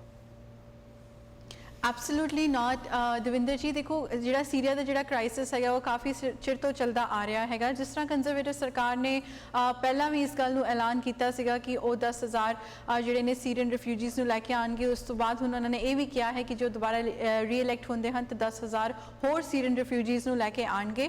ਤੇ ਮੈਨੂੰ ਲੱਗਦਾ ਹੈ ਕਿ ਕੈਨੇਡਾ ਆਪਣੇ ਵੱਲੋਂ ਜਿੰਨਾ ਹੋ ਸਕੇ ਉਹਨਾਂ ਅਕੋਮੋਡੇਟ ਕਰਨ ਦੀ ਕੋਸ਼ਿਸ਼ ਕਰ ਰਿਹਾ ਹੈ। ਉਹਨਾਂ ਲਈ $2 ਮਿਲੀਅਨ ਤੱਕ ਦੀ ਫੰਡਿੰਗ ਜਿਹੜੀ ਹੈਗੀ ਹੈ ਉਸ ਦਾ ਵੀ ਜਿਹੜਾ ਹੈ ਕਿ ਐਲਾਨ ਕੀਤਾ ਗਿਆ ਹੈ ਤੇ ਸੀਰੀਅਨ ਰਿਫਿਊਜੀਜ਼ ਨੂੰ ਕਾਫੀ ਤੌਰ ਤੇ ਏਡ ਦੇਣ ਦੀ ਕੋਸ਼ਿਸ਼ ਕੀਤੀ ਜਾ ਰਹੀ ਹੈ। ਹੁਣ ਅਸੀਂ ਦੇਖਾਂਗੇ ਕਿ ਜਿਹੜੀਆਂ ਤਾਜ਼ੀਆਂ ਖਬਰਾਂ ਆਈਆਂ ਹਨ, ਜਿਹੜੀਆਂ ਪ੍ਰੋਵਿੰਸ਼ੀਅਲ ਗਵਰਨਮੈਂਟਸ ਹਨ ਜਾਂ ਫਿਰ ਸਿਟੀ ਗਵਰਨਮੈਂਟਸ ਹਨ, ਉਹਨਾਂ ਵੱਲੋਂ ਵੀ NGOs ਨਾਲ ਮਿਲ ਕੇ, ਸਪੋਜ਼ ਕਰੋ ਤੁਸੀਂ ਟੋਰਾਂਟੋ ਦੇ ਮੇਅਰ ਦੀ ਗੱਲ ਕਰ ਲਓ, ਜੌਨ ਟੋਰੀ ਦੀ ਗੱਲ ਕਰ ਲਓ, ਉਹ ਵੀ ਸਾਰੇ NGOs ਨਾਲ ਮਿਲ ਕੇ ਕੋਈ ਨਾ ਕੋਈ ਕੋalition ਹੈ ਉਸ ਨੂੰ ਜੁਆਇਨ ਕਰਕੇ ਸੀਰੀਅਨ ਰਿਫਿਊਜੀਜ਼ ਦੀ ਮਦਦ ਲਈ ਅੱਗੇ ਆ ਰਹੇ ਹਨ। ਤੇ ਮੈਨੂੰ ਨਹੀਂ ਲੱਗਦਾ ਕਿ ਕੈਨੇਡਾ ਕਿਸੇ ਪਾਸਿਓਂ ਪਿੱਛੇ ਹੈਗਾ। ਤੇ ਯੈਸ, ਡੈਫੀਨੇਟਲੀ ਜੇ ਇਹ ਗੱਲ ਕਹੋ ਕਿ ਸਿਰਫ ਕੈਨੇਡਾ ਦੀ ਹੈਲਪ ਕਰਨ ਨਾਲ ਹੀ ਸੀਰੀਆ ਤੇ ਜਿਹੜਾ ਮਤਲਬ ਚੱਲ ਰਿਹਾ ਹੈਗਾ ਕ੍ਰਾਈਸਿਸ ਉਹ ਖਤਮ ਹੋ ਜਾਏਗਾ, ਉਹ ਗਲਤ ਹੈ। ਜਦੋਂ ਗੱਲ ਟੌਮ ਮਲਕੀਅਰ ਦੀ ਕੀਤੀ ਜਾਵੇ 10,000 ਦਾ ਅੰਕੜਾ, ਤੇ ਹਰਨੇਹਾ ਜੀ ਦਾ ਕਹਿਣਾ ਕਿ ਜੋ ਗੌਰਮੈਂਟ ਕਰ ਰਹੀ ਆ ਸਹੀ ਦਿਸ਼ਾ ਦੇ ਵੱਲ ਕਰ ਰਹੀ ਆ, ਪਰ ਜਦੋਂ ਗੱਲ ਜਸਟਿਨ ਟਰੂਡੋ ਜੋ ਲਿਬਰਲ ਪਾਰਟੀ ਦੇ ਲੀਡਰ ਨੇ ਉਹਨਾਂ ਦੀ ਕੀਤੀ ਜਾਵੇ ਤਾਂ 25,000 ਰਿਫਿਊਜੀ ਸੀਰੀਆ ਦੇ ਵਿੱਚੋਂ ਲਿਆਉਣ ਦੀ ਗੱਲ ਕਰਦੇ ਨੇ। ਹਰਪ੍ਰੀਤ ਜੀ 10,000 25,000 ਜਦੋਂ ਕਿ ਰਿਫਿਊਜੀਆਂ ਦੀਆਂ ਗਿਣਤੀਆਂ ਤਾਂ 2 ਤੋਂ ਲੈ ਕੇ 2.5 ਮਿਲੀਅਨ ਤੱਕ ਆ। ਕੀ ਜਸਟਨ ਟਰੂਡੋ ਦੇ ਉਸ ਵਾਅਦੇ ਨਾਲ ਤੁਸੀਂ ਸਹਿਮਤ ਹੋ ਕਿ ਫਟਾਫਟ ਹਰੀ ਦੇ ਵਿੱਚ 25,000 ਰਿਫਿਊਜੀ ਕੈਨੇਡਾ ਦੇ ਵਿੱਚ ਲਿਆਏ ਜਾਣੇ ਚਾਹੀਦੇ ਨੇ? ਹਾਂਜੀ ਦਵਿੰਦਰ ਜੀ, ਮੈਂ ਬਿਲਕੁਲ ਇਸ ਗੱਲ ਨਾਲ ਸਹਿਮਤ ਹਾਂ। ਜੇ ਵੇਖਿਆ ਜਾਵੇ ਤੇ ਜੋ ਸਟੀਫਨ ਹਾਰਪਰ ਜੀ ਕਹਿ ਰਹੇ ਨੇ ਕਿ ਅਸੀਂ ਇੰਨੇ ਰਿਫਿਊਜੀ ਲਿਆਂਦੇ ਨੇ, ਪਰ ਪਹਿਲੀ ਗੱਲ ਤੇ ਰਿਫਿਊਜੀ ਅਤੇ ਮਾਈਗ੍ਰੇਸ਼ਨ ਇਮੀਗ੍ਰੇਸ਼ਨ ਜਿੱਦਾਂ ਫੈਮਿਲੀ ਬੇਸ ਤੇ ਆਪਾਂ ਕਰਦੇ ਹਾਂ ਉਹਨਾਂ 'ਚ ਫਰਕ ਆ। ਸਟੀਫਨ ਕੰਜ਼ਰਵੇਟਿਵ ਕੀ ਕਰਨ ਡੇ ਆ, ਉਹ ਨੰਬਰ ਦੇਣ ਡੇ ਆ ਜਿਹੜਾ number Ki immigration and refugee ਦੋਵੇਂ ਇੰਕਲੂਡ ਕਰਦਾ ਵਾ। ਪਰ ਇੱਥੇ ਜੇ ਵੇਖੀਏ ਤੁਸੀਂ ਜਿਹੜੇ ਸੀਰੀਆ ਕ੍ਰਾਈਸਿਸ ਦੀ ਜੇ ਗੱਲ ਕੀਤੀ ਜਾਵੇ, ਜੇ ਸਟੀਵਨ ਹਾਰਪਰ ਨੇ ਪ੍ਰੋਮਿਸ ਕੀਤਾ ਸੀ ਕਿ 25,000 ਰਿਫਿਊਜੀ ਲੈ ਕੇ ਆਉਣੇ ਨੇ, ਗੱਲ ਮੈਂ ਤਾਂ ਕਰ ਰਿਹਾ ਕਿ ਜਦੋਂ 50,000 25,000 ਪਰ ਈਅਰ 25,000 ਰਿਫਿਊਜੀ ਆਲਰੇਡੀ ਇਰਾਕ ਤੋਂ ਆ ਚੁੱਕੇ ਨੇ, ਸੀਰੀਆ ਤੋਂ ਵੀ ਰਿਫਿਊਜੀ ਆਏ ਨੇ, ਪਰ ਹਜੇ ਤੱਕ ਇਸ ਸਾਲ ਦੇ ਵਿੱਚ ਪ੍ਰੋਮਿਸ 1,300 ਦਾ ਸੀਗਾ ਪਰ 2,500 ਰਿਫਿਊਜੀ ਆ ਚੁੱਕੇ ਨੇ। ਸਟੀਵਨ ਹਾਰਪਰ ਨੇ ਪ੍ਰੋਮਿਸ ਕੀਤਾ ਸੀ ਕਿ 10,000 ਰਿਫਿਊਜੀ ਲੈ ਕੇ ਆਵਾਂਗੇ, ਪਰ ਇਲੈਕਸ਼ਨ ਕੈਂਪੇਨ ਦੇ ਵਿੱਚ ਇੱਕ ਹੋਰ ਪ੍ਰੋਮਿਸ ਕੀਤਾ ਕਿ ਇਹ ਅੰਕੜਾ ਵੀ ਕੋਈ ਬਹੁਤਾ ਨਹੀਂ, 10,000 ਦੀ ਉਸ ਦੀ ਗੱਲ ਕਰਨੀ ਚਾਹੀਦੀ ਆ। ਵਰਲਡ ਸਟੇਜ ਤੇ ਵਿਰੋਧ ਕਰਨ ਵਾਲਿਆਂ ਨੂੰ ਮੈਂ ਇੱਕ ਗੱਲ ਜ਼ਰੂਰ ਦੱਸਣੀ ਚਾਹੁੰਦਾ, ਜਰਮਨੀ ਦੀ ਗੱਲ ਕੀਤੀ ਜਾਂਦੀ ਹੈ ਤਾਂ ਜਿਓਗ੍ਰਾਫੀ ਜਰਮਨੀ ਦੀ ਬਹੁਤ ਵਧੀਆ ਹੋ ਸਕਦੀ ਆ। ਕੈਨੇਡਾ ਸੀਰੀਆ ਤੋਂ ਕਾਫੀ ਦੂਰ ਆ, ਸੋ ਬਾਰਡਰ ਪਾਸ ਕਰਨਾ ਜਾਂ ਯੂਰਪ ਦੇ ਕਿਸੇ ਕੰਟਰੀ ਵਿੱਚ ਆਉਣਾ ਸੀਰੀਆ ਤੋਂ ਸੌਖਾ ਹੈਗਾ, ਉੱਥੇ ਨੰਬਰ ਜ਼ਿਆਦਾ ਜਾਣੇ ਨੇ। ਪਰ ਜੇ ਗੱਲ USA ਦੀ ਕੀਤੀ ਜਾਵੇ, ਇਸ ਵਰੇ ਤੱਕ ਮੈਂ ਪਹਿਲਾਂ ਦੱਸ ਚੁੱਕਿਆ ਕਿ 2,500 ਇਮੀਗ੍ਰੈਂਟ ਸੀਰੀਆ ਤੋਂ ਆ ਚੁੱਕੇ ਨੇ, ਪਰ USA ਨੇ 1,500। ਇੰਗਲੈਂਡ ਜੋ ਆਪਣੇ ਆਪ ਨੂੰ ਮਨੁੱਖਤਾ ਦਾ ਬਹੁਤ ਵੱਡਾ ਸ਼ਾਂਤੀ ਦਾ ਮਸਾਲਾ ਦੱਸਦਾ, ਸਿਰਫ 600 ਰਿਫਿਊਜੀ ਸੀਰੀਆ ਤੋਂ ਲਏ ਨੇ। ਉਸ ਦੇ ਅਨੁਸਾਰ ਪੁੱਛਣਾ ਚਾਹੁੰਦਾ ਕਿ ਟੌਮ ਮਲਕੇਅਰ ਤੇ ਜਸਟਨ ਟਰੂਡੋ ਕਿਹੜੇ ਫਾਰਮੂਲੇ ਦੇ ਨਾਲ 10,000 ਤੋਂ ਲੈ ਕੇ 25,000 ਰਿਫਿਊਜੀਆਂ ਨਾਲ ਜਿਹੜਾ ਕੈਨੇਡਾ ਤੇ ਬਲੇਮ ਲੱਗ ਰਿਹਾ ਉਸ ਨੂੰ ਸੋਲਵ ਕਰਨ ਦੀ ਗੱਲ ਕਰ ਰਹੇ ਨੇ? ਤੁਸੀਂ ਦਵਿੰਦਰ ਜੀ ਜਰਮਨੀ ਦੀ ਗੱਲ ਕੀਤੀ, ਜਰਮਨੀ ਨੇ 8 ਲੱਖ ਸੀਰੀਅਨ ਰਿਫਿਊਜੀ ਲੈਣ ਦੀ ਗੱਲ ਕੀਤੀ ਆ। USA ਨੇ 2016 ਵਿੱਚ 8,000 ਰਿਫਿਊਜੀ ਲੈਣ ਦੀ ਗੱਲ ਕੀਤੀ ਆ। ਜੇ ਆਪਾਂ ਜਰਮਨੀ ਦੇ ਕੰਪੈਰੀਜ਼ਨ ਕੈਨੇਡਾ ਦਾ ਨੰਬਰ ਵੇਖੀਏ ਤੇ ਮੇਰੇ ਖਿਆਲ 25,000 ਨੂੰ ਮੈਂ ਜ਼ਿਆਦਾ ਜਸਟੀਫਾਈ ਕਰੂੰਗਾ ਇੰਸਟੈਡ ਆਫ 10,000 ਨੂੰ। ਦੇਖੋ ਹਰਪ੍ਰੀਤ ਜੀ, ਫਿਰ ਆਪਾਂ ਗਲਤ ਐਪਲ ਨੂੰ ਔਰੇਂਜ ਨਾਲ ਕੰਪੇਅਰ ਕਰ ਰਹੇ ਹਾਂ। ਰਿਫਿਊਜੀ ਦਾ ਕਿਸੇ ਕੰਟਰੀ ਦੇ ਵਿੱਚ ਆਉਣਾ ਕਈ ਤਰੀਕੇ ਨਾਲ ਰਿਫਿਊਜੀ ਆਉਂਦੇ ਨੇ। ਹਾਂਜੀ, ਜੇ ਗੱਲ ਤੁਹਾਡੇ ਮੈਂ ਜਸਟਨ ਟਰੂਡੋ ਦੀ ਗੱਲ ਕੀਤੀ ਜਾਵੇ, ਲਿਬਰਲ ਪਾਰਟੀ ਦੀ ਕੀਤੀ ਜਾਵੇ, ਲਿਬਰਲ ਪਾਰਟੀ ਜਿੰਨੇ ਵੀ ਰਿਫਿਊਜੀ ਅੱਜ ਤੱਕ ਲੈ ਕੇ ਆਈ ਆ, ਐਕਸਪੈਕਟ ਕਰਦੇ ਹਨ ਕਿ ਰਿਫਿਊਜੀ ਕਿਸੇ ਨਾ ਕਿਸੇ ਤਰੀਕੇ ਤੇ ਕੈਨੇਡਾ ਦੇ ਵਿੱਚ ਸ਼ੋ ਅਪ ਹੋ ਜਾਣ, ਇੱਕ ਸਰਟੀਫਿਕੇਟ ਦੇ ਦਿੰਦੇ ਸੀ ਅਸੀਂ ਰਿਫਿਊਜੀਆਂ ਨੂੰ ਤੇ ਉਹ ਗਾਇਬ ਹੋ ਜਾਂਦੇ ਸੀ। ਨਾ ਤਾਂ ਉੱਥੇ ਸੀਰੀਆ ਦਾ ਮੋਹਰ ਲੱਗਦੀ ਸੀ, ਕੋਈ ਹਿੰਦੁਸਤਾਨ ਤੋਂ ਵੀ ਆ ਸਕਦਾ ਸੀ, ਪਾਕਿਸਤਾਨ ਤੋਂ ਵੀ ਆ ਸਕਦਾ ਸੀ, ਪਰ ਕੰਜ਼ਰਵੇਟਿਵ ਗਵਰਨਮੈਂਟ ਨੇ ਕਿਹਾ no, we need to know the refugee before they enter to the Canada ਕਿ ਇਹਨਾਂ ਦਾ ਰਿਫਿਊਜੀ ਸਟੇਟਸ ਕੀ ਆ, ਸੇਫ ਕੰਟਰੀਜ਼ ਤੋਂ ਆ ਰਹੇ ਨੇ ਜਾਂ ਨਹੀਂ ਆ ਰਹੇ। ਪਹਿਲੀ ਗੱਲ ਤਾਂ ਜਿਹੜੇ ਜਰਮਨੀ ਦੇ ਵਿੱਚ 8 ਲੱਖ ਰਿਫਿਊਜੀਆਂ ਦੀ ਗੱਲ ਕਰਦੇ ਆ, ਉਹ ਜਰਮਨੀ ਦੀ ਸਹਿਮਤੀ ਦੇ ਨਾਲ ਨਹੀਂ ਹੈਗੇ। ਜਰਮਨੀ ਦੇ ਜੇ ਅਸੀਂ ਉੱਥੇ ਚਾਂਸਲਰ ਦੀ ਗੱਲ ਕੀਤੀ ਜਾਵੇ, ਉਹਨਾਂ ਰਿਫਿਊਜੀ ਨੂੰ ਕਿਸੇ ਨਾ ਕਿਸੇ ਤਰੀਕੇ ਨਾਲ ਬਾਹਰ ਕੱਢਣਾ ਉਹਨਾਂ ਨੇ। ਦੂਜੀ ਗੱਲ ਜਿਹੜੀ ਸਹਿਮਤੀ ਦੀ ਗੱਲ ਆ, ਉਹ ਨੰਬਰ ਕਾਫੀ ਸਮਾਲ ਆ। ਜੇ ਗੱਲ ਦੂਜੀ ਸਵੀਡਨ ਦੀ ਕੀਤੀ ਜਾਵੇ, ਸਵੀਡਨ ਨੇ ਬਿਲਕੁਲ ਉਹੀ ਪਾਲਿਸੀ ਅਪਣਾਈ ਆ ਜੋ ਲਿਬਰਲ ਪਾਰਟੀ ਨੇ ਪਹਿਲਾਂ ਅਪਣਾਈ ਸੀ ਕਿ ਤੁਸੀਂ ਸਾਡੇ ਬਾਰਡਰ ਤੇ ਸ਼ੋਅ ਕਰਦੇ ਹੋਵੋ, ਅਸੀਂ ਤੁਹਾਨੂੰ ਸਰਟੀਫਿਕੇਟ ਕੱਟ ਕੇ ਅਦਾਲਤਾਂ ਦੇ ਧੱਕੇ ਖਵਾਵਾਂਗੇ, ਉਸ ਤੋਂ ਬਾਅਦ ਰਿਫਿਊਜੀ ਆਇਡੈਂਟੀਫਾਈ ਕਰਾਂਗੇ। ਪਰ ਜਿਹੜੀ ਕੈਨੇਡਾ ਦੀ ਇਸ ਵਾਰੀ ਪਾਲਿਸੀ ਆ, ਉਹ ਪੈਸਿਵ ਪਾਲਿਸੀ ਨਹੀਂ, ਇੱਕ ਵੈਰੀ ਐਕਟਿਵ ਪਾਲਿਸੀ ਆ। ਰਿਫਿਊਜੀ ਨੂੰ ਕੈਨੇਡਾ ਦੇ ਵਿੱਚ ਆਉਣ ਤੋਂ ਪਹਿਲਾਂ ਆਇਡੈਂਟੀਫਾਈ ਕੀਤਾ ਜਾਂਦਾ, ਉਸ ਤੋਂ ਬਾਅਦ ਇਹ ਨਹੀਂ ਕਿਹਾ ਜਾਂਦਾ ਕਿ ਤੂੰ ਰਿਫਿਊਜੀ ਹੈਗਾ ਜਾਂ ਨਹੀਂ, ਆਪਣੀ ਜਿਹੜੀ ਤੁਸੀਂ ਡਿਊ ਡਿਲੀਜੈਂਸ ਕਰਨੀ ਆ ਉਹ ਪਹਿਲਾਂ ਕਰ ਲਓ। So basically what I'm saying, that's why number is so small, but we cannot compare apples with orange। ਕਿਉਂਕਿ ਜਰਮਨੀ ਦੀ ਜਿਹੜੀ ਰਿਫਿਊਜੀ ਆ, ਕਿਉਂਕਿ ਜਿਓਗ੍ਰਾਫੀ ਦੇਖੀ ਜਾਵੇ, ਸੀਰੀਆ ਤੋਂ ਟਰਕੀ ਦੇ ਵਿੱਚ, ਹੰਗਰੀ ਦੇ ਵਿੱਚ ਜਾ ਕੇ ਯੂਰੋਪੀਅਨ ਕੰਟਰੀਜ਼ ਦੇ ਵਿੱਚ ਜਾਣਾ ਬਹੁਤ ਸੌਖਾ। ਐਕਸੈਸ ਲੈਣ ਲਈ ਜਰਮਨੀ ਜਾਂ ਫਰਾਂਸ ਦੀ ਗੱਲ ਕਰਦੇ ਆ, ਕਿਉਂਕਿ ਯੂਰਪ ਦੇ ਉਹ ਕੰਟਰੀ ਨੇ ਜਿੱਥੇ ਇਕਨੋਮੀ ਗੁੱਡ ਚੱਲ ਰਹੀਆਂ ਨੇ। ਸੋ ਜੇ ਰਿਫਿਊਜੀ ਮੂਵ ਹੋਣਾ ਚਾਹੁੰਦੇ ਨੇ ਤਾਂ ਉਹ ਆਪਣੇ ਫਿਊਚਰ ਦੇ ਲਈ ਉਹ ਵਧੀਆ ਕੰਟਰੀ ਦੇ ਵਿੱਚ ਹੀ ਜਾਣ ਦੀ ਗੱਲ ਕਰਨਗੇ। ਜਿਓਗ੍ਰਾਫਿਕਲੀ ਐਡਵਾਂਟੇਜ ਹੈਗੀ ਆ ਜਰਮਨੀ ਕੋਲੇ ਵੀ, ਇਸ ਲਈ ਰਿਫਿਊਜੀ ਜ਼ਿਆਦਾ ਐਕਸਾਈਟਡ ਹੁੰਦੇ ਨੇ। ਸੋ ਮੇਰਾ ਕਹਿਣ ਦਾ ਮਤਲਬ ਸਿਰਫ ਇਹ ਸੀ ਕਿ ਜੇ ਇੰਨੀ ਐਕਟਿਵ ਪਾਲਿਸੀ ਲੈਂਦੇ ਹੋਏ ਵੀ ਗੱਲ ਨਹੀਂ ਬਣਦੀ ਤਾਂ ਟੌਮ ਮਲਕੇਅਰ ਦੇ 10,000 ਜਾਂ ਜਸਟਨ ਟਰੂਡੋ ਦੇ 25,000 ਨਾਲ ਇਹ ਪ੍ਰੋਬਲਮ ਕਿਵੇਂ ਹੱਲ ਹੋ ਸਕਦੀ ਆ? ਰਣਜੀਤ ਸਿੰਘ ਜੀ। ਦਵਿੰਦਰ ਭਾਜੀ, ਸਭ ਤੋਂ ਪਹਿਲਾਂ ਤੇ ਇਹ ਮੈਂ ਜਾਣਨਾ ਚਾਹੁੰਦਾ ਹਾਂ ਕਿ ਜਿਹੜੀ ਆਪਣੀ ਕੈਨੇਡਾ ਦੀ ਆਪਾਂ ਗੱਲ ਕਰਦੇ ਹੈਗੇ ਟੋਟਲ ਇਮੀਗ੍ਰੇਸ਼ਨ ਹੁੰਦੀ ਹੈਗੀ ਉਹ ਕਿੰਨੀ ਹੁੰਦੀ ਹੈ, ਉਹਦੇ ਅੰਕੜੇ ਕੀ ਹੈਗੇ ਆ। ਉਸ ਤੋਂ ਬਾਅਦ ਮੈਂ ਗੱਲ ਕਰੂੰਗਾ ਥੋੜੀ ਜਿਹੀ ਰਿਫਿਊਜੀਜ਼ ਬਾਰੇ। ਤਾਂ ਚਾਹੇ ਟੌਮ ਮਲਕੇਰ ਨੇ, ਚਾਹੇ ਜਸਟਿਨ ਟਰੂਡੋ ਨੇ, ਚਾਹੇ ਸਟੀਫਨ ਹਾਰਪਰ ਨੇ, ਕੈਨੇਡਾ ਨੇ ਇੱਕ ਰੂਲ ਸੈੱਟ ਕੀਤਾ ਹੋਇਆ ਜੀ, ਜਿੰਨੀ ਟੋਟਲ ਆਬਾਦੀ ਆ ਉਹਦਾ 1% ਹਰ ਸਾਲ ਦੇ ਵਿੱਚ ਅਸੀਂ ਜਿਹੜੇ ਇਮੀਗ੍ਰੈਂਟ ਉਹ ਲੈ ਜਾਣਗੇ। ਉਹ ਟੋਟਲ ਇਸ ਵਕਤ ਨੋ ਰਣਜੀਤ ਸਿੰਘ ਜੀ, ਦੇਖੋ ਜਿਹੜੇ ਫੈਕਟ ਨੇ, ਅਸੀਂ ਫੈਕਟਸ ਨੂੰ ਗਲਤ ਨਹੀਂ ਕਰ ਸਕਦੇ। ਅੱਜ ਕੱਲ ਵਰਲਡ ਦੇ ਵਿੱਚ UN ਕੋਲੇ ਅਧਿਕਾਰ ਆ ਰਿਫਿਊਜੀ ਮੰਨਣ ਦਾ ਕਿ ਆਹ ਰਿਫਿਊਜੀ ਕੈਂਪਾਂ ਦੇ ਵਿੱਚ ਰਿਫਿਊਜੀ ਨੇ, ਇੱਕ ਉਹਨਾਂ ਦਾ ਬਲਾਕ ਆ, ਇੱਕ ਕੋਟਾ ਉਹਦੇ ਵਿੱਚੋਂ ਬਣਦਾ। ਕੈਨੇਡੀਅਨਸ ਨੂੰ ਮਾਣ ਹੋਣਾ ਚਾਹੀਦਾ, ਸਰਕਾਰਾਂ ਤੇ ਮਾਣ ਹੋਣਾ ਚਾਹੀਦਾ ਕਿ 1 ਆਊਟ ਆਫ 10 10 ਚੋਂ ਇੱਕ ਕੈਨੇਡੀਅਨ ਇੱਕ ਰਿਫਿਊਜੀ ਕੈਨੇਡਾ ਦੇ ਵਿੱਚ ਆਉਂਦਾ। ਕੈਨੇਡਾ ਉਸ ਕੋਟੇ ਦੇ ਵਿੱਚੋਂ, ਜਿੰਨੇ ਵਰਲਡ ਦੇ ਵਿੱਚ, ਸਾਰੇ ਵਰਲਡ ਦੇ ਵਿੱਚ ਰਿਫਿਊਜੀ ਨੇ, ਕੈਨੇਡਾ 10 ਦੇ ਵਿੱਚੋਂ ਇੱਕ ਰਿਫਿਊਜੀ ਨੂੰ ਲੈਂਦਾ। ਉਸ ਰਿਫਿਊਜੀ ਦੇ ਆਉਣ ਨਾਲ ਇਮੀਗ੍ਰੇਸ਼ਨ ਨੰਬਰ ਨੂੰ ਕੋਈ ਫਰਕ ਨਹੀਂ ਪੈਂਦਾ। ਜ਼ਰੂਰ ਪੈਂਦਾ ਹੈ ਦਵਿੰਦਰ ਜੀ, ਬਿਲਕੁਲ ਪੈਂਦਾ ਕਿਉਂ ਨਹੀਂ ਹੈਗਾ ਜੀ। ਹਾਂ ਮੈਂ ਕਰਨ ਲੱਗਾ ਜੀ, ਅਗਰ 1% ਦੀ ਮੈਂ ਗੱਲ ਕਰਾਂ, ਅਗਰ ਇਸ ਵਕਤ 3.5 ਮਿਲੀਅਨ ਦੀ ਮੈਂ ਗੱਲ ਕਰਾਂ ਤੇ ਤਕਰੀਬਨ 3,50,000 ਐਪਲੀਕੇਸ਼ਨ ਬਣਦੀ ਆ। ਟੋਟਲ ਪਿਛਲੇ ਸਾਲ ਦੇ ਵਿੱਚ 2,70,000 ਜਿਹੜੇ ਇਮੀਗ੍ਰੈਂਟ ਟੋਟਲ ਨੇ ਜੀ, ਟੋਟਲ ਮੈਂ ਗੱਲ ਕਰ ਰਿਹਾ, ਵਿੱਚੇ ਰਿਫਿਊਜੀ, ਵਿੱਚੇ ਸਕਿੱਲ ਵਰਕਰ ਕੰਮ ਹੈ ਤੇ ਵਿੱਚੇ ਸਾਰੇ ਉਹ ਸਾਰੇ ਕੈਨੇਡਾ ਦੇ ਵਿੱਚ ਆਏ ਨੇ। ਅਗਰ ਉਹਨਾਂ ਨੇ ਇੱਕ ਨੰਬਰ ਸੈੱਟ ਕੀਤਾ ਕਿ ਅਸੀਂ 3,50,000 ਇਮੀਗ੍ਰੈਂਟ ਹੀ ਲੈਣੇ ਹੈਗੇ ਆ, ਤੇ ਫਿਰ ਅਗਰ ਅਸੀਂ ਰਿਫਿਊਜੀ ਦੀ ਗਿਣਤੀ ਵਧਾਵਾਂਗੇ ਤੇ ਫਿਰ ਦੂਜੇ ਪਾਸੇ ਕਿਤੇ ਨਾ ਕਿਤੇ ਕੋਟੇ ਦੇ ਘਰੋਂ ਕੱਟ ਲਾਉਣੀ ਪਏਗੀ, ਚਾਹੇ ਉਹ ਲਾਵਾਂਗੇ ਸਕਿੱਲ ਵਰਕਰ ਦੇ ਉੱਪਰ, ਚਾਹੇ ਉਹ ਗ੍ਰੈਂਡ ਪੇਰੈਂਟਸ ਦੇ ਉੱਪਰ ਲਾਵਾਂਗੇ ਤੇ ਜਾਂ ਕਿਤੇ ਹੋਰ ਲਾਵਾਂਗੇ। ਪਰ ਤੁਸੀਂ ਕਹਿਣਾ ਕੀ ਚਾਹੁੰਦੇ ਹੋ ਕਿ ਰਿਫਿਊਜੀਆਂ ਦਾ ਨੰਬਰ ਵਧਣਾ ਚਾਹੀਦਾ ਜਾਂ ਇਮੀਗ੍ਰੈਂਟ ਦਾ ਵਧਣਾ ਚਾਹੀਦਾ? ਡੈਫੀਨਿਟਲੀ ਇਮੀਗ੍ਰੈਂਟ ਦਾ ਵਧਣਾ ਚਾਹੀਦਾ ਜੀ। ਅਗਰ ਰਿਫਿਊਜੀ ਜਿੰਨੇ ਇਸ ਵੇਲੇ ਚੱਲ ਰਹੇ ਆ, ਰਿਫਿਊਜੀ ਨਹੀਂ ਹੋਣੇ ਚਾਹੀਦੇ। ਮੈਂ ਇਹ ਨਹੀਂ ਕਹਿੰਦਾ ਨਹੀਂ ਹੋਣੇ ਚਾਹੀਦੇ। ਜਿਹੜਾ ਇੱਕ ਨੰਬਰ ਸੈੱਟ ਕਰੋ ਕਿ ਟੋਟਲ ਅਗਰ 3,50,000 ਆ, ਅਸੀਂ 10 ਜਾਂ 15,000 ਜਿਹੜਾ ਰਿਫਿਊਜੀ ਆ ਉਹ ਲਵਾਂਗੇ। ਜਿਸ ਤਰ੍ਹਾਂ ਗ੍ਰੈਂਡ ਪੇਰੈਂਟਸ ਨੂੰ ਕੀਤਾ ਜਾਂਦਾ ਜੀ ਕਿ ਅਸੀਂ ਪਿਛਲੇ ਸਾਲ 15,000 ਫੈਮਲੀਆਂ ਗ੍ਰੈਂਡ ਪੇਰੈਂਟ ਇਕੱਠੀਆਂ ਕਰਤੀਆਂ। ਦਵਿੰਦਰ ਜੀ, ਤੁਸੀਂ ਕਿਹੜੇ ਬੇਸ ਤੇ ਗੱਲ ਕਹਿੰਦੇ ਹੋ ਕਿ ਰਿਫਿਊਜੀ ਲੈ ਆਓ, ਤੇ ਜਿਹੜੇ ਗ੍ਰੈਂਡ ਪੇਰੈਂਟਸ ਜਿਹੜੇ ਇੱਥੇ ਬੰਦੇ ਕੰਮ ਕਰਕੇ ਟੈਕਸ ਭਰਦੇ ਨੇ, ਅਗਰ ਮੈਂ ਉਹਨਾਂ ਦੀ ਗੱਲ ਕਰਾਂ, ਉਹਨਾਂ ਨੇ ਆਪਣੇ ਪੇਰੈਂਟਸ ਨੂੰ ਸਪਾਂਸਰ ਕੀਤੇ ਨੂੰ 7 ਸਾਲ 10 ਸਾਲ ਹੋ ਗਿਆ, ਉਹ ਆਪਣੇ ਪੇਰੈਂਟਸ ਨੂੰ ਮਿਲ ਨਹੀਂ ਰਹੇ। ਤੁਸੀਂ ਕਿਹੜੀ ਗੱਲ ਕਰ ਰਹੇ ਹੋ? ਪਰ ਰਣਜੀਤ ਸਿੰਘ ਜੀ, ਹਿਊਮੈਨਿਟੇਰੀਅਨ ਗਰਾਊਂਡ ਦੇ ਉੱਤੇ ਕੈਨੇਡਾ ਦੀ ਕੋਈ ਰਿਸਪੌਂਸਿਬਿਲਟੀ ਹੈ ਜਾਂ ਨਹੀਂ? ਇਮੀਗ੍ਰੇਸ਼ਨ ਦੀ ਗੱਲ ਕਰ ਰਹੇ ਹੋ, ਫੈਮਿਲੀਜ਼ ਦੀ ਗੱਲ ਕਰ ਰਹੇ ਹੋ ਰਣਜੀਤ ਸਿੰਘ ਜੀ, ਉਹ ਡਿਫਰੈਂਟ ਇਸ਼ੂ ਆ। ਹਿਊਮੈਨਿਟੇਰੀਅਨ ਗਰਾਊਂਡ ਤੇ ਡਿਫਰੈਂਟ ਇਸ਼ੂ ਆ। ਹਰਪ੍ਰੀਤ ਜੀ, ਮੈਂ ਤੁਹਾਨੂੰ ਕੋਈ ਡਿਫਰੈਂਟ ਨਹੀਂ ਹੈਗਾ। ਅਗਰ ਇਮੀਗ੍ਰੇਸ਼ਨ ਪਾਲਿਸੀ ਦੀ ਗੱਲ ਕਰੀਏ, ਓਵਰਆਲ ਜਾ ਕੇ ਜਿਹੜਾ ਰਿਫਿਊਜੀ ਸਿਸਟਮ ਹੈਗਾ ਉਹ ਇਮੀਗ੍ਰੇਸ਼ਨ ਪਾਲਿਸੀ ਦੇ ਤਹਿਤ ਹੀ ਆਉਂਦਾ ਆ। ਦਵਿੰਦਰ ਜੀ, ਹੁਣ ਥੋੜੀ ਗੱਲ ਦਿਓ, ਤੁਸੀਂ ਕਹਿੰਦੇ ਰਣਜੀਤ ਸਿੰਘ ਦਾ ਇਹ ਕਹਿਣਾ ਕਿ ਜਦੋਂ ਇਮੀਗ੍ਰੇਸ਼ਨ ਕੋਟੇ ਦੇ ਵਿੱਚੋਂ ਜੇ ਰਿਫਿਊਜੀ ਆ ਕੇ ਉਸ ਕੋਟੇ ਨੂੰ ਫਾਈਟ ਕਰਦੇ ਨੇ, ਇੱਥੇ ਪੇਰੈਂਟਸ 10-10 ਸਾਲ ਵੇਟ ਕਰਦੇ ਨੇ, ਇੱਥੇ ਬੱਚੇ ਆਪਣੇ ਮਾਪਿਆਂ ਦੀ ਵੇਟ ਕਰਦੇ ਨੇ, ਭਰਾਵਾਂ ਰਿਸ਼ਤੇਦਾਰਾਂ ਦੀ ਵੇਟ ਕਰਦੇ ਨੇ। ਰਿਫਿਊਜੀ ਕੋਟਾ ਜੋ ਮਰਜ਼ੀ ਬਣਾ ਦਵੋ, ਪਰ ਇਮੀਗ੍ਰੇਸ਼ਨ ਦਾ ਕੋਟਾ ਇਫੈਕਟ ਨਹੀਂ ਹੋਣਾ ਚਾਹੀਦਾ। It is a open debate, anybody can jump, ਕੋਈ ਵੀ ਕਦੇ ਵੀ ਜੰਪ ਕਰ ਸਕਦਾ, ਪਰ ਜੇ ਮੌਕੇ ਤੇ ਲੋੜ ਹੋਈ ਮੈਨੂੰ ਰੋਕਣ ਦੀ ਤਾਂ ਮੈਂ ਜ਼ਰੂਰ ਰੋਕੂੰਗਾ। ਗੱਲਬਾਤ ਸ਼ੁਰੂ ਕਰਾਂਗੇ ਹਰਨਿਆ ਜੀ ਤੋਂ। ਹਰਨਿਆ ਜੀ, ਇਸ ਗੱਲ ਨਾਲ ਸਹਿਮਤ ਹਾਂ ਕਿ ਕੈਨੇਡਾ ਨੂੰ ਰਿਫਿਊਜੀ ਕ੍ਰਾਈਸਿਸ ਨੂੰ ਸੋਲਵ ਕਰਨ ਤੋਂ ਪਹਿਲਾਂ ਆਪਣੇ ਇਮੀਗ੍ਰੇਸ਼ਨ ਦੇ ਨੰਬਰ ਫਿਲ ਕਰਨੇ ਚਾਹੀਦੇ ਨੇ? ਐਬਸੋਲੂਟਲੀ ਨਾਟ। ਮੈਨੂੰ ਨਹੀਂ ਲੱਗਦਾ ਕਿ ਜੇ ਦੇਖੋ ਜੀ, ਸਰਕਾਰ ਨੇ ਪਹਿਲਾਂ ਵੀ ਕਿਹਾ ਸੀ ਕਿ 10,000 ਜਿਹੜੇ ਨੇ ਰਿਫਿਊਜੀਜ਼ ਉਹਨਾਂ ਨੂੰ ਅਕੋਮੋਡੇਟ ਕਰਨਗੇ, ਸੀਰੀਅਨ ਰਿਫਿਊਜੀਜ਼ ਨੂੰ, ਤੇ ਇਲੈਕਸ਼ਨ ਕੈਂਪੇਨ ਦੇ ਦੌਰਾਨ ਉਹਨਾਂ ਨੇ 10,000 ਦਾ ਹੋਰ ਵੀ ਆંકੜਾ ਦਿੱਤਾ ਹੈ। ਹੁਣ ਇਹ ਉਹਨਾਂ ਤੇ ਦੋਸ਼ ਲਗਾਇਆ ਜਾ ਰਿਹਾ ਹੈ ਕਿ ਇਮੀਗ੍ਰੇਸ਼ਨ ਪਾਲਿਸੀ ਚੇਂਜ ਕਿਉਂ ਨਹੀਂ ਕਰਦੇ, ਕ੍ਰਾਈਸਿਸ ਦਾ ਸਮਾਂ ਹੈਗਾ, ਲੋਕਾਂ ਨੂੰ ਜਲਦੀ ਤੋਂ ਜਲਦੀ ਜਿਹੜੇ ਹੈ ਉਹ ਪ੍ਰੋਸੈਸ ਨੂੰ ਆਪਣਾ ਫਾਸਟ ਕਰਕੇ ਉਹਨਾਂ ਨੂੰ ਜਲਦੀ ਤੋਂ ਜਲਦੀ ਅਕੋਮੋਡੇਟ ਕਰਨ ਦੀ ਕੋਸ਼ਿਸ਼ ਕਰਨੀ ਚਾਹੀਦੀ ਹੈ। ਭਾਈ ਕਿੱਦਾਂ ਕਰ ਸਕਦੇ ਹੋ? ਇੱਕ ਪ੍ਰੋਸੈਸ ਹੈ, ਉਸ ਪ੍ਰੋਸੈਸ ਨੂੰ ਫੋਲੋ ਕਰਨਾ ਪੈਣਾ ਹੈ।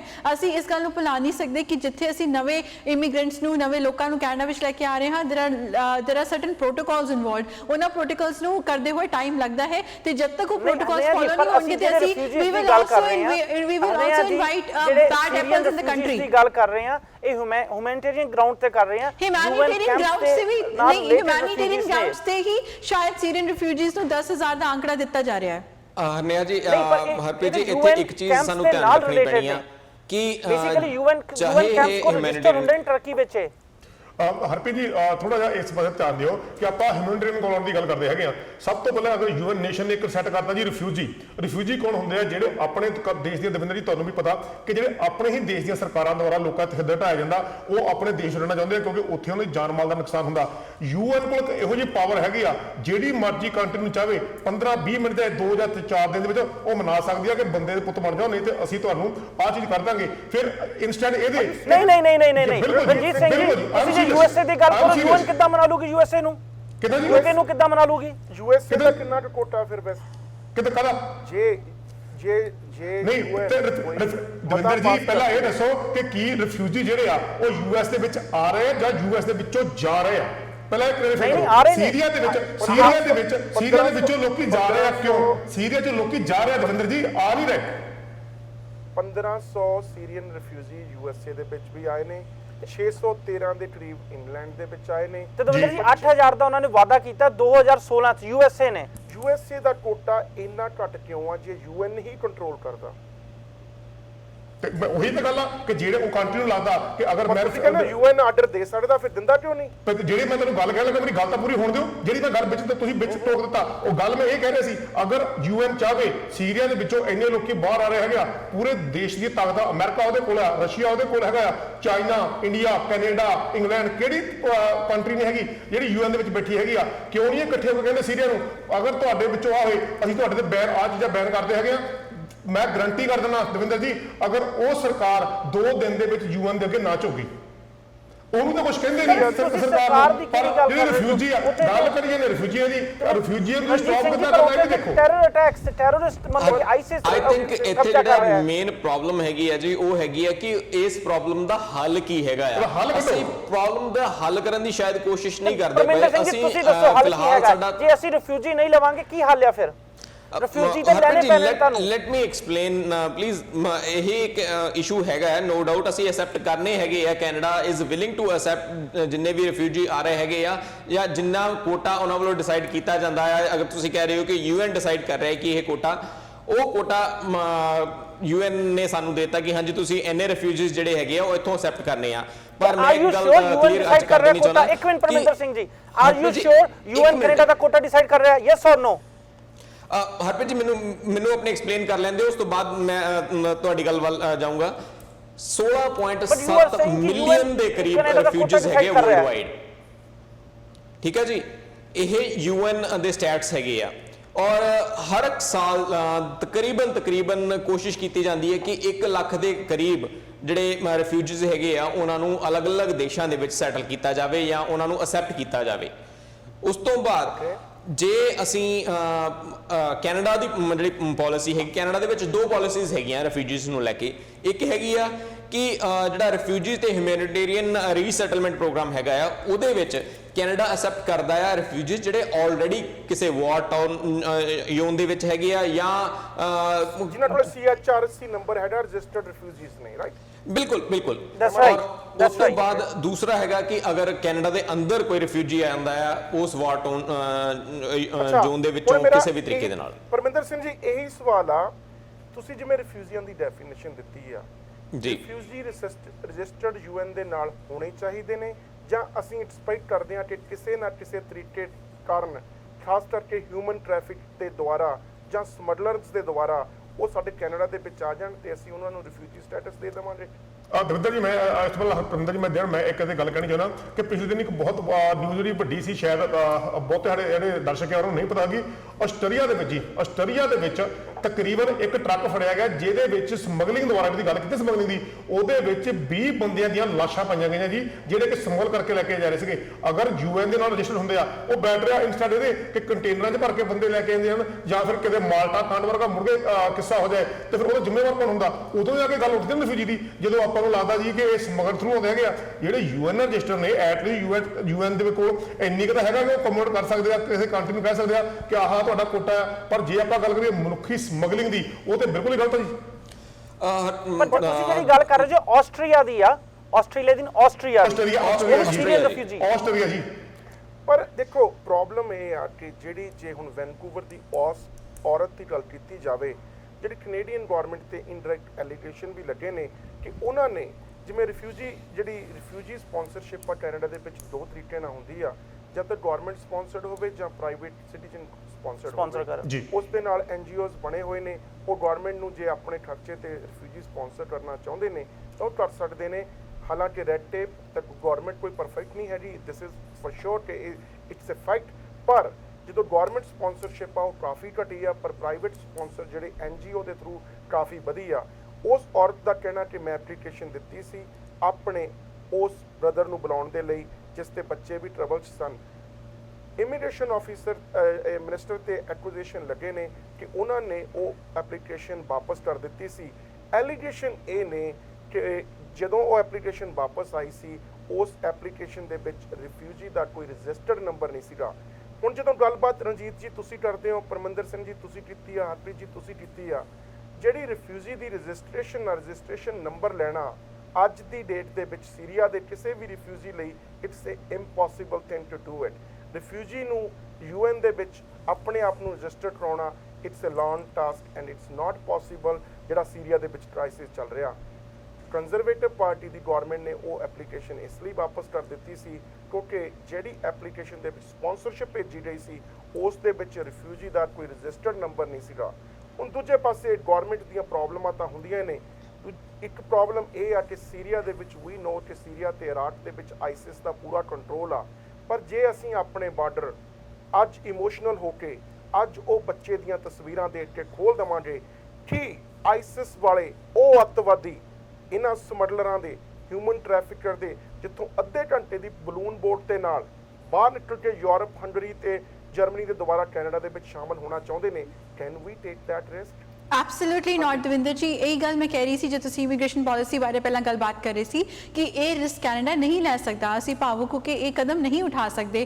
ਕ੍ਰਿਸ ਅਲੈਗਜ਼ੈਂਡਰ ਨੇ ਵੀ ਇਹ ਕਿਹਾ ਹੈ ਕਿ ਹਾਂ ਉਹਨਾਂ ਕੋਲ ਉਹ ਐਪਲੀਕੇਸ਼ਨ ਪਹੁੰਚੀ ਸੀ ਪਰ ਉਹਨਾਂ ਨੇ ਉਸ ਵਿੱਚ ਇੰਟਰਵੀਨ ਨਹੀਂ ਕੀਤਾ। ਇੱਕ ਤਾਂ ਕੋਈ ਕਿਉਂਕਿ ਇਮੀਗ੍ਰੇਸ਼ਨ ਮਿਨਿਸਟਰ ਹੋਣ ਦੇ ਤੌਰ ਤੇ ਉਹ ਪਰਸਨਲੀ ਕਿਸੇ ਵੀ ਇਸ ਤਰ੍ਹਾਂ ਦੀ ਐਪਲੀਕੇਸ਼ਨ 'ਚ ਇੰਟਰਵੀਨ ਨਹੀਂ ਕਰਦੇ। ਉਹਨਾਂ ਨੇ ਉਸ ਨੂੰ ਪ੍ਰੋਸੈਸ ਦੇ ਥਰੂ ਜਾਣ ਦਿੱਤਾ, ਜੋ ਵੀ ਉਸ ਤੋਂ ਬਾਅਦ ਲੈਟਰ ਦੇ ਨਾਲ ਹੋਇਆ ਜਾਂ ਵਾਪਸ ਗਈ ਐਪਲੀਕੇਸ਼ਨ ਡਿਲੇ ਹੋਈ, ਜੋ ਵੀ ਸਾਰਾ ਕੁਝ ਹੋਇਆ। ਪਰ ਇਸ ਤੋਂ ਇਲਾਵਾ ਅਸੀਂ ਇਹ ਨਹੀਂ ਭੁੱਲ ਸਕਦੇ, ਬਿਲਕੁਲ ਤੁਹਾਡੀ ਗੱਲ ਸਹੀ ਹੈ ਕਿ ਅਸੀਂ ਭਾਵੁਕ ਹੋ ਕੇ ਹਰ ਕਿਸੇ ਨੂੰ ਅੰਦਰ ਨਹੀਂ ਆਉਣ ਦੇ ਸਕਦੇ ਬਿਕੋਜ਼ ਵਾਕਈ ਹੀ ਉਹ ਇੱਕ ਬਹੁਤ ਹੀ ਡਰੈਡਡ ਏਰੀਆ ਹੈ। ਜੇ ਕੈਨੇਡਾ, ਮੈਂ ਇਹ ਗੱਲ ਪਹਿਲਾਂ ਵੀ ਕਹੀ ਸੀ ਕਿ ਜੇ ਕੈਨੇਡਾ ਆਪਣੇ ਦਰਵਾਜ਼ੇ ਖੋਲਦਾ ਹੈ ਨਵੇਂ ਲੋਕਾਂ ਨੂੰ ਅਕੋਮੋਡੇਟ ਕਰਨ ਲਈ, ਨਵੇਂ ਰਿਫਿਊਜੀਜ਼ ਜਾਂ ਇਮੀਗ੍ਰੈਂਟਸ ਨੂੰ ਅਕੋਮੋਡੇਟ ਕਰਨ ਲਈ, ਉਹ ਇੱਥੋਂ ਦੇ ਰਹਿ ਰਹੇ ਲੋਕਾਂ ਲਈ ਇੱਕ ਨਵਾਂ ਰਿਸਕ ਨਹੀਂ ਪੈਦਾ ਕਰ ਸਕਦਾ। ਹਾਂ ਬਿਲਕੁਲ ਸਹੀ ਹੈ ਕਿ ਕੈਨੇਡਾ ਨੇ ਆਪਣੇ ਦਰਵਾਜ਼ੇ ਖੋਲ ਦਿੱਤੇ ਹਨ। ਇਮੀਗ੍ਰੇਸ਼ਨ ਦੇ ਪ੍ਰੋਸੈਸ ਨੂੰ 1 ਸਾਲ ਜਾਂ 1.5 ਸਾਲ ਦਾ ਸਮਾਂ ਲੱਗ ਸਕਦਾ ਹੈ, ਉਹ ਸਾਰਿਆਂ ਲਈ ਹੈ, ਉਹ ਉਹਨਾਂ ਦੇ ਇਕੱਲੇ ਲਈ ਨਹੀਂ ਹੈ।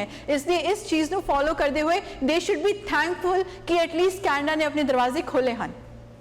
ਪਰ ਹਨੇ ਜੀ ਇੱਕ ਗੱਲ ਦੱਸੋ, ਹੁਣ ਤੁਸੀਂ ਰਜਿਸਟਰਡ ਹੋਣ ਦੀ ਗੱਲ ਕਰ ਰਹੇ ਜੋ, ਤੁਹਾਡੀ ਮਿਨੀਮਮ ਰਿਕੁਆਇਰਮੈਂਟ ਹੈ ਤੁਹਾਡੇ ਕੋਲ ਸੀਰੀਅਨ ਪਾਸਪੋਰਟ ਹੋਣਾ ਚਾਹੀਦਾ ਵਾ, ਉਸ ਤੋਂ ਬਾਅਦ ਤੁਸੀਂ ਟਰਕੀ ਜਿਹੜੇ UN ਦੇ ਕੈਂਪ ਲੱਗੇ ਆ ਤੁਸੀਂ ਉੱਥੇ ਰਜਿਸਟਰ ਹੋਣਾ ਵਾ।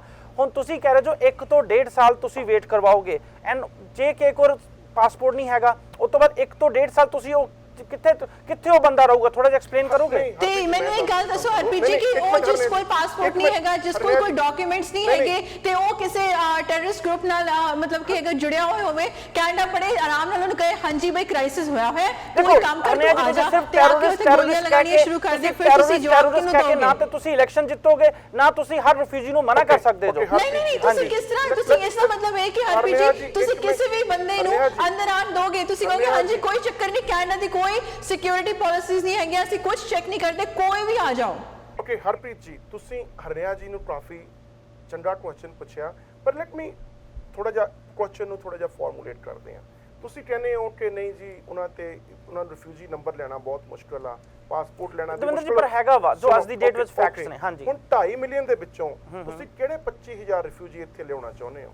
ਬਿਲਕੁਲ ਸੀਰੀਅਨ ਕੈਂਪਸ ਤੇ ਹੀ ਲਿਆਉਣੇ ਚਾਹੁੰਦੇ ਆ, ਪਰ ਐਟਲੀਸਟ ਰਜਿਸਟਰਡ ਤੇ ਹੋਣ ਦੇ। ਹਾਂ, ਸੋ when they don't want to do the registration, they don't even want to call themselves a refugee.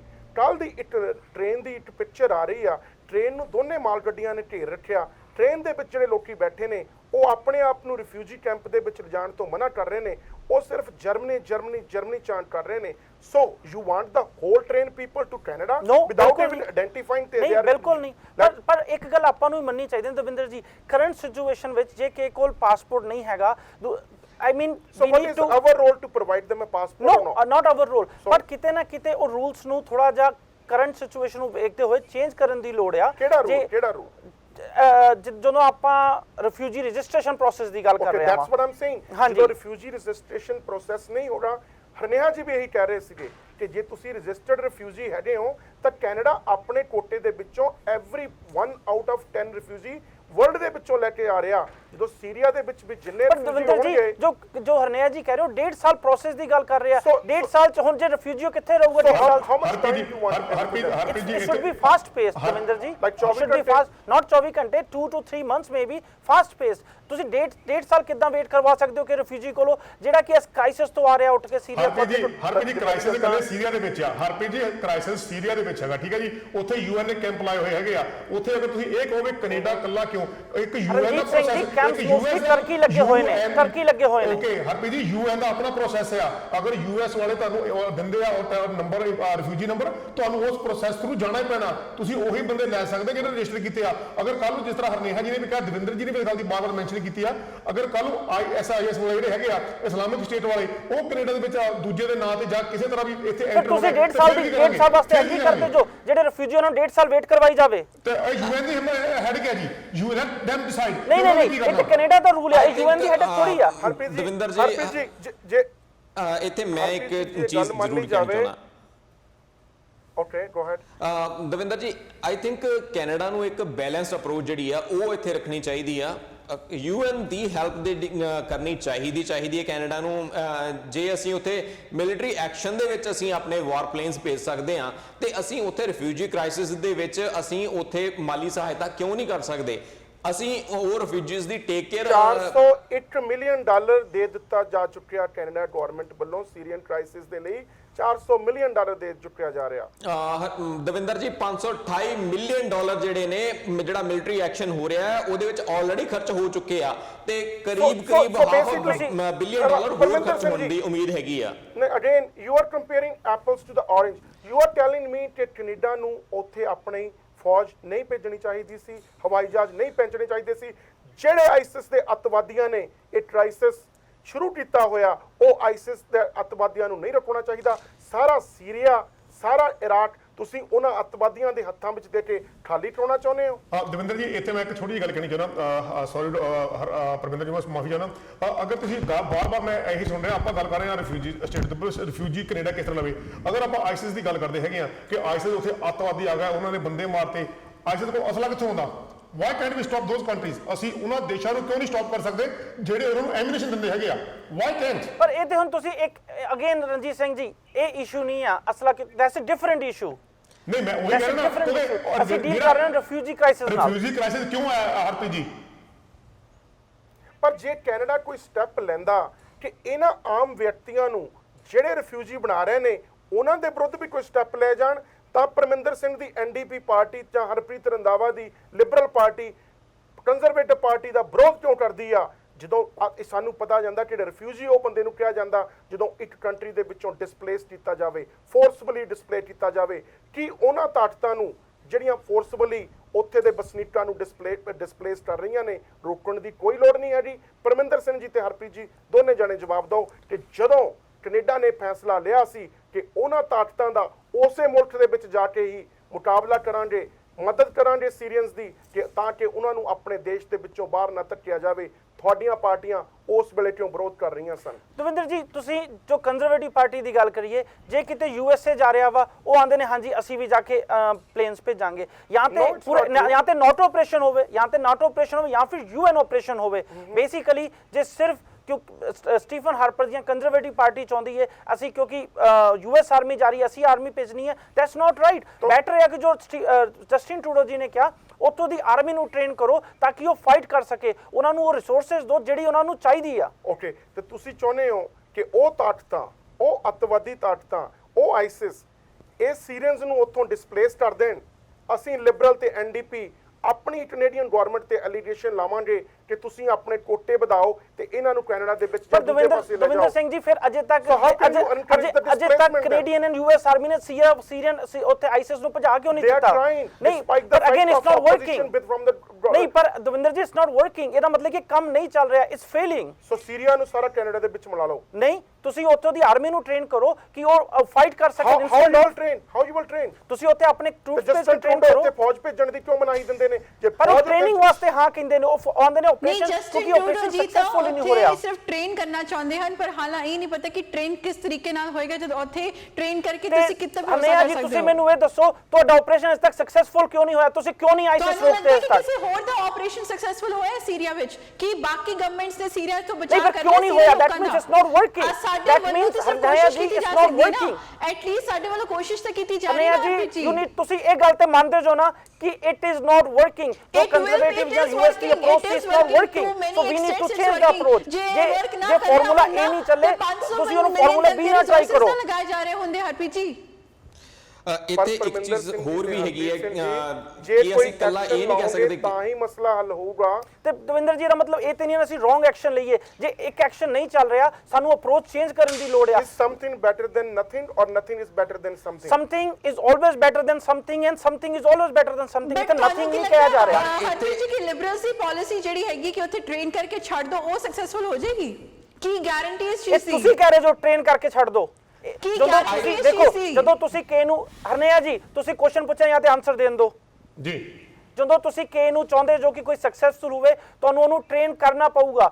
ਜੇ ਤੁਸੀਂ ਇਹ ਹੁਣ ਜੋ ਆਪਾਂ ਕਈ ਵਾਰ ਐਗਜ਼ਾਮਪਲ ਦਿੰਦੇ ਆ ਜਦੋਂ ਕਈ ਵਾਰ ਕਿੱਥੇ ਟ੍ਰੇਨ ਕਰਨਾ ਚਾਹੁੰਦੇ ਹੋ? ਉੱਥੇ ਐਗਜ਼ੈਕਟਲੀ ਕਿੱਥੇ? ਦਵਿੰਦਰ ਤੁਹਾਨੂੰ ਜੀ ਪੁੱਛਣਾ ਸੀਰੀਆ ਵਿੱਚ ਹੈਂ? ਸੀਰੀਆ ਚ ਜਾਓਗੇ ਤਾਂ ਹੀ ਟ੍ਰੇਨ ਕਰੋਗੇ। ਪਰ ਤੁਸੀਂ ਉੱਥੇ ਫਾਈਟ ਨਹੀਂ ਕਰ ਰਹੇ ਨਾ, ਤੁਸੀਂ ਆਰਮੀ ਟ੍ਰੇਨ ਕਰ ਰਹੇ ਟ੍ਰੇਨ ਹੋ। ਕਰਨ ਨੂੰ ਇੱਥੇ ਕੰਪਿਊਟਰ ਇੰਜੀਨੀਅਰ ਨੂੰ ਭੇਜੋਗੇ ਜਾਂ ਫੌਜੀ ਨੂੰ ਭੇਜੋਗੇ? ਫੌਜੀ ਭੇਜਾਂਗੇ, ਬਿਲਕੁਲ। ਫੌਜੀ ਤੁਸੀਂ ਭੇਜਣ ਨਹੀਂ ਦਿੰਦੇ ਕਿਉਂ? ਅਸੀਂ ਤੇ ਆਖਣ ਨੇ ਤੁਸੀਂ ਟ੍ਰੇਨਿੰਗ ਵਾਸਤੇ ਭੇਜੋ, ਫਾਈਟ ਵਾਸਤੇ ਨਾ ਭੇਜੋ। ਜਿੱਦਣ ਤੁਸੀਂ ਕਿਹਾ ਕਿ ਫੌਜੀ ਭੇਜੋ। ਦਵਿੰਦਰ ਜੀ ਇਹੀ ਤੇ ਪਾਲਿਸੀ ਹੈ ਕਿ ਤੁਸੀਂ ਟ੍ਰੇਨਿੰਗ ਕਰੋ, ਸੀਰੀਆ ਦੇ ਟ੍ਰੇਨਿੰਗ ਦਿਓ। ਵਿੱਚ ਲੋਕਾਂ ਨੂੰ ਘਰੋਂ ਤਾਂ ਬਾਹਰ ਨਿਕਲਣ ਨਹੀਂ ਦਿੱਤਾ ਜਾ ਰਿਹਾ ਤੇ ਤੁਸੀਂ ਜਾ ਕੇ ਕਹਿੰਦੇ ਹੋ ਕੈਨੇਡੀਅਨ ਫੌਜੀ ਜਿਹੜੇ ਉਹਨੂੰ ਟ੍ਰੇਨ ਕਰ ਦੇਣ। ਤੇ ਫਿਰ ਤੁਸੀਂ ਜੇ You ਆਖਰ need to set atmosphere for that. ਫਿਰ ਤੁਸੀਂ ਕਹਿ ਰਹੇ ਜੋ ਉੱਥੇ ਆਰਮੀ ਭੇਜੋ ਪਰ ਆਰਮੀ ਤੇ ਤੁਹਾਡਾ Why, ਆਪਰੇਸ਼ਨ now ਕਾਮਯਾਬ ਨਹੀਂ you ਹੋ ਰਿਹਾ। tell me that it's a worldwide refugee crisis. Why your Liberal Party and NDP party is making the election issue? Parminder Singh ਜੀ ਕਿਉਂ election issue ਬਣ ਰਿਹਾ ਪਰ ਹੈ? ਇਲੈਕਸ਼ਨ ਹੀ ਤੋਂ ਸਭ ਤੋਂ ਦਵਿੰਦਰ ਪਹਿਲਾਂ ਜੀ ਇਲੈਕਸ਼ਨ ਕੰਜ਼ਰਵੇਟਿਵ ਇਸ਼ੂ ਨੇ ਇਸ ਬਣਾਇਆ ਕਰਕੇ ਵਾ। ਬਣਦਾ ਪਿਆ ਕਿਉਂਕਿ ਬਹੁਤ ਸਾਰੇ ਜਿਹੜੇ ਕੈਨੇਡਾ ਦੇ ਵਿੱਚ ਆ ਕੇ ਵਸੇ ਹੋਏ ਆ ਲੋਕ ਜਾਂ ਉਹਦੇ ਨਾਲ ਕੈਨੇਡਾ ਦੀ ਪਿੱਛੇ ਇੱਕ ਸਰਵੇ ਵੀ ਹੋਇਆ ਕਿ 70% ਪੋਪੂਲੇਸ਼ਨ ਇਹ ਚਾਹ ਰਹੀ ਹੈ ਕਿ ਕੈਨੇਡਾ ਦੇ ਜਿਹੜੀ ਇਸ ਰਿਫਿਊਜੀ ਕ੍ਰਾਈਸਿਸ ਦੇ ਵਿੱਚ ਇਨਵੋਲਵਮੈਂਟ ਹੈਗੀ ਆ ਉਹ ਹੋਰ ਵਧੀਆ ਤਰੀਕੇ ਨਾਲ ਹੋ ਸਕਦੀ ਆ। ਹੋਰ ਵਧੀਆ ਤਰੀਕੇ ਦੇ ਨਾਲ ਕੈਨੇਡਾ ਆਪਣੀ ਭਾਗੀਦਾਰੀ ਕਰ ਸਕਦਾ ਆ ਰਾਦਰ ਦੈਨ ਕਿ 10,000 ਅਗਲੇ 4 ਸਾਲਾਂ ਵਿੱਚ additional refugee other than the 50,000. How many more you want? Ranjit Singh doesn't want it because ਉਹ ਕਹਿ ਰਹੇ ਨੇ ਕਿ ਜੇ ਇੰਨੇ ਰਿਫਿਊਜੀ ਸੱਦਣ ਰਹੇ ਤਾਂ ਇਹਦੇ ਨਾਲ ਇਮੀਗ੍ਰੇਸ਼ਨ ਪਾਲਿਸੀਜ਼ ਵਿਕਟੋਰੀਆ ਨੇ ਕਿਸ ਨੂੰ ਸੈਟੀਸਫਾਈ ਕੀਤਾ ਜਾ ਸਕਦਾ?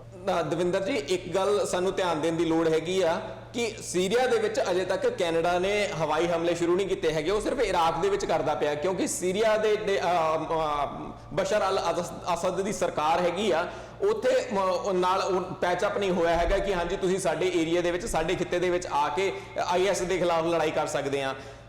ਇੱਥੇ ਹੋਣੇ ਚਾਹੀਦੇ ਨੇ ਜਾਂ ਨਹੀਂ? ਹਾਂਜੀ ਹਮਲੇ ਹੋਣੇ ਚਾਹੀਦੇ ਨੇ ਜਾਂ ਨਹੀਂ? ਦੇਖੋ ਕੈਨੇਡੀਅਨ ਆਰਮੀ ਨੂੰ ਅਗਰ ਜ਼ਰੂਰਤ ਪੈਂਦੀ ਹੈਗੀ ਆ ਅਗਰ UN ਆਪਣਾ ਮਿਸ਼ਨ ਉੱਥੇ ਸ਼ੁਰੂ ਕਰਦਾ ਆ ਮੈਂ ਇਹ ਸਮਝਦਾ ਆ ਕਿ ਕੈਨੇਡਾ ਨੂੰ UN ਦੇ ਥਰੂ ਹੀ ਉੱਥੇ ਜਾਣਾ ਚਾਹੀਦਾ ਆ, ਉੱਥੇ ਨੈਟੋ ਮਿਸ਼ਨ ਨੂੰ ਲੈ ਕੇ ਨਹੀਂ ਜਾਣਾ ਚਾਹੀਦਾ।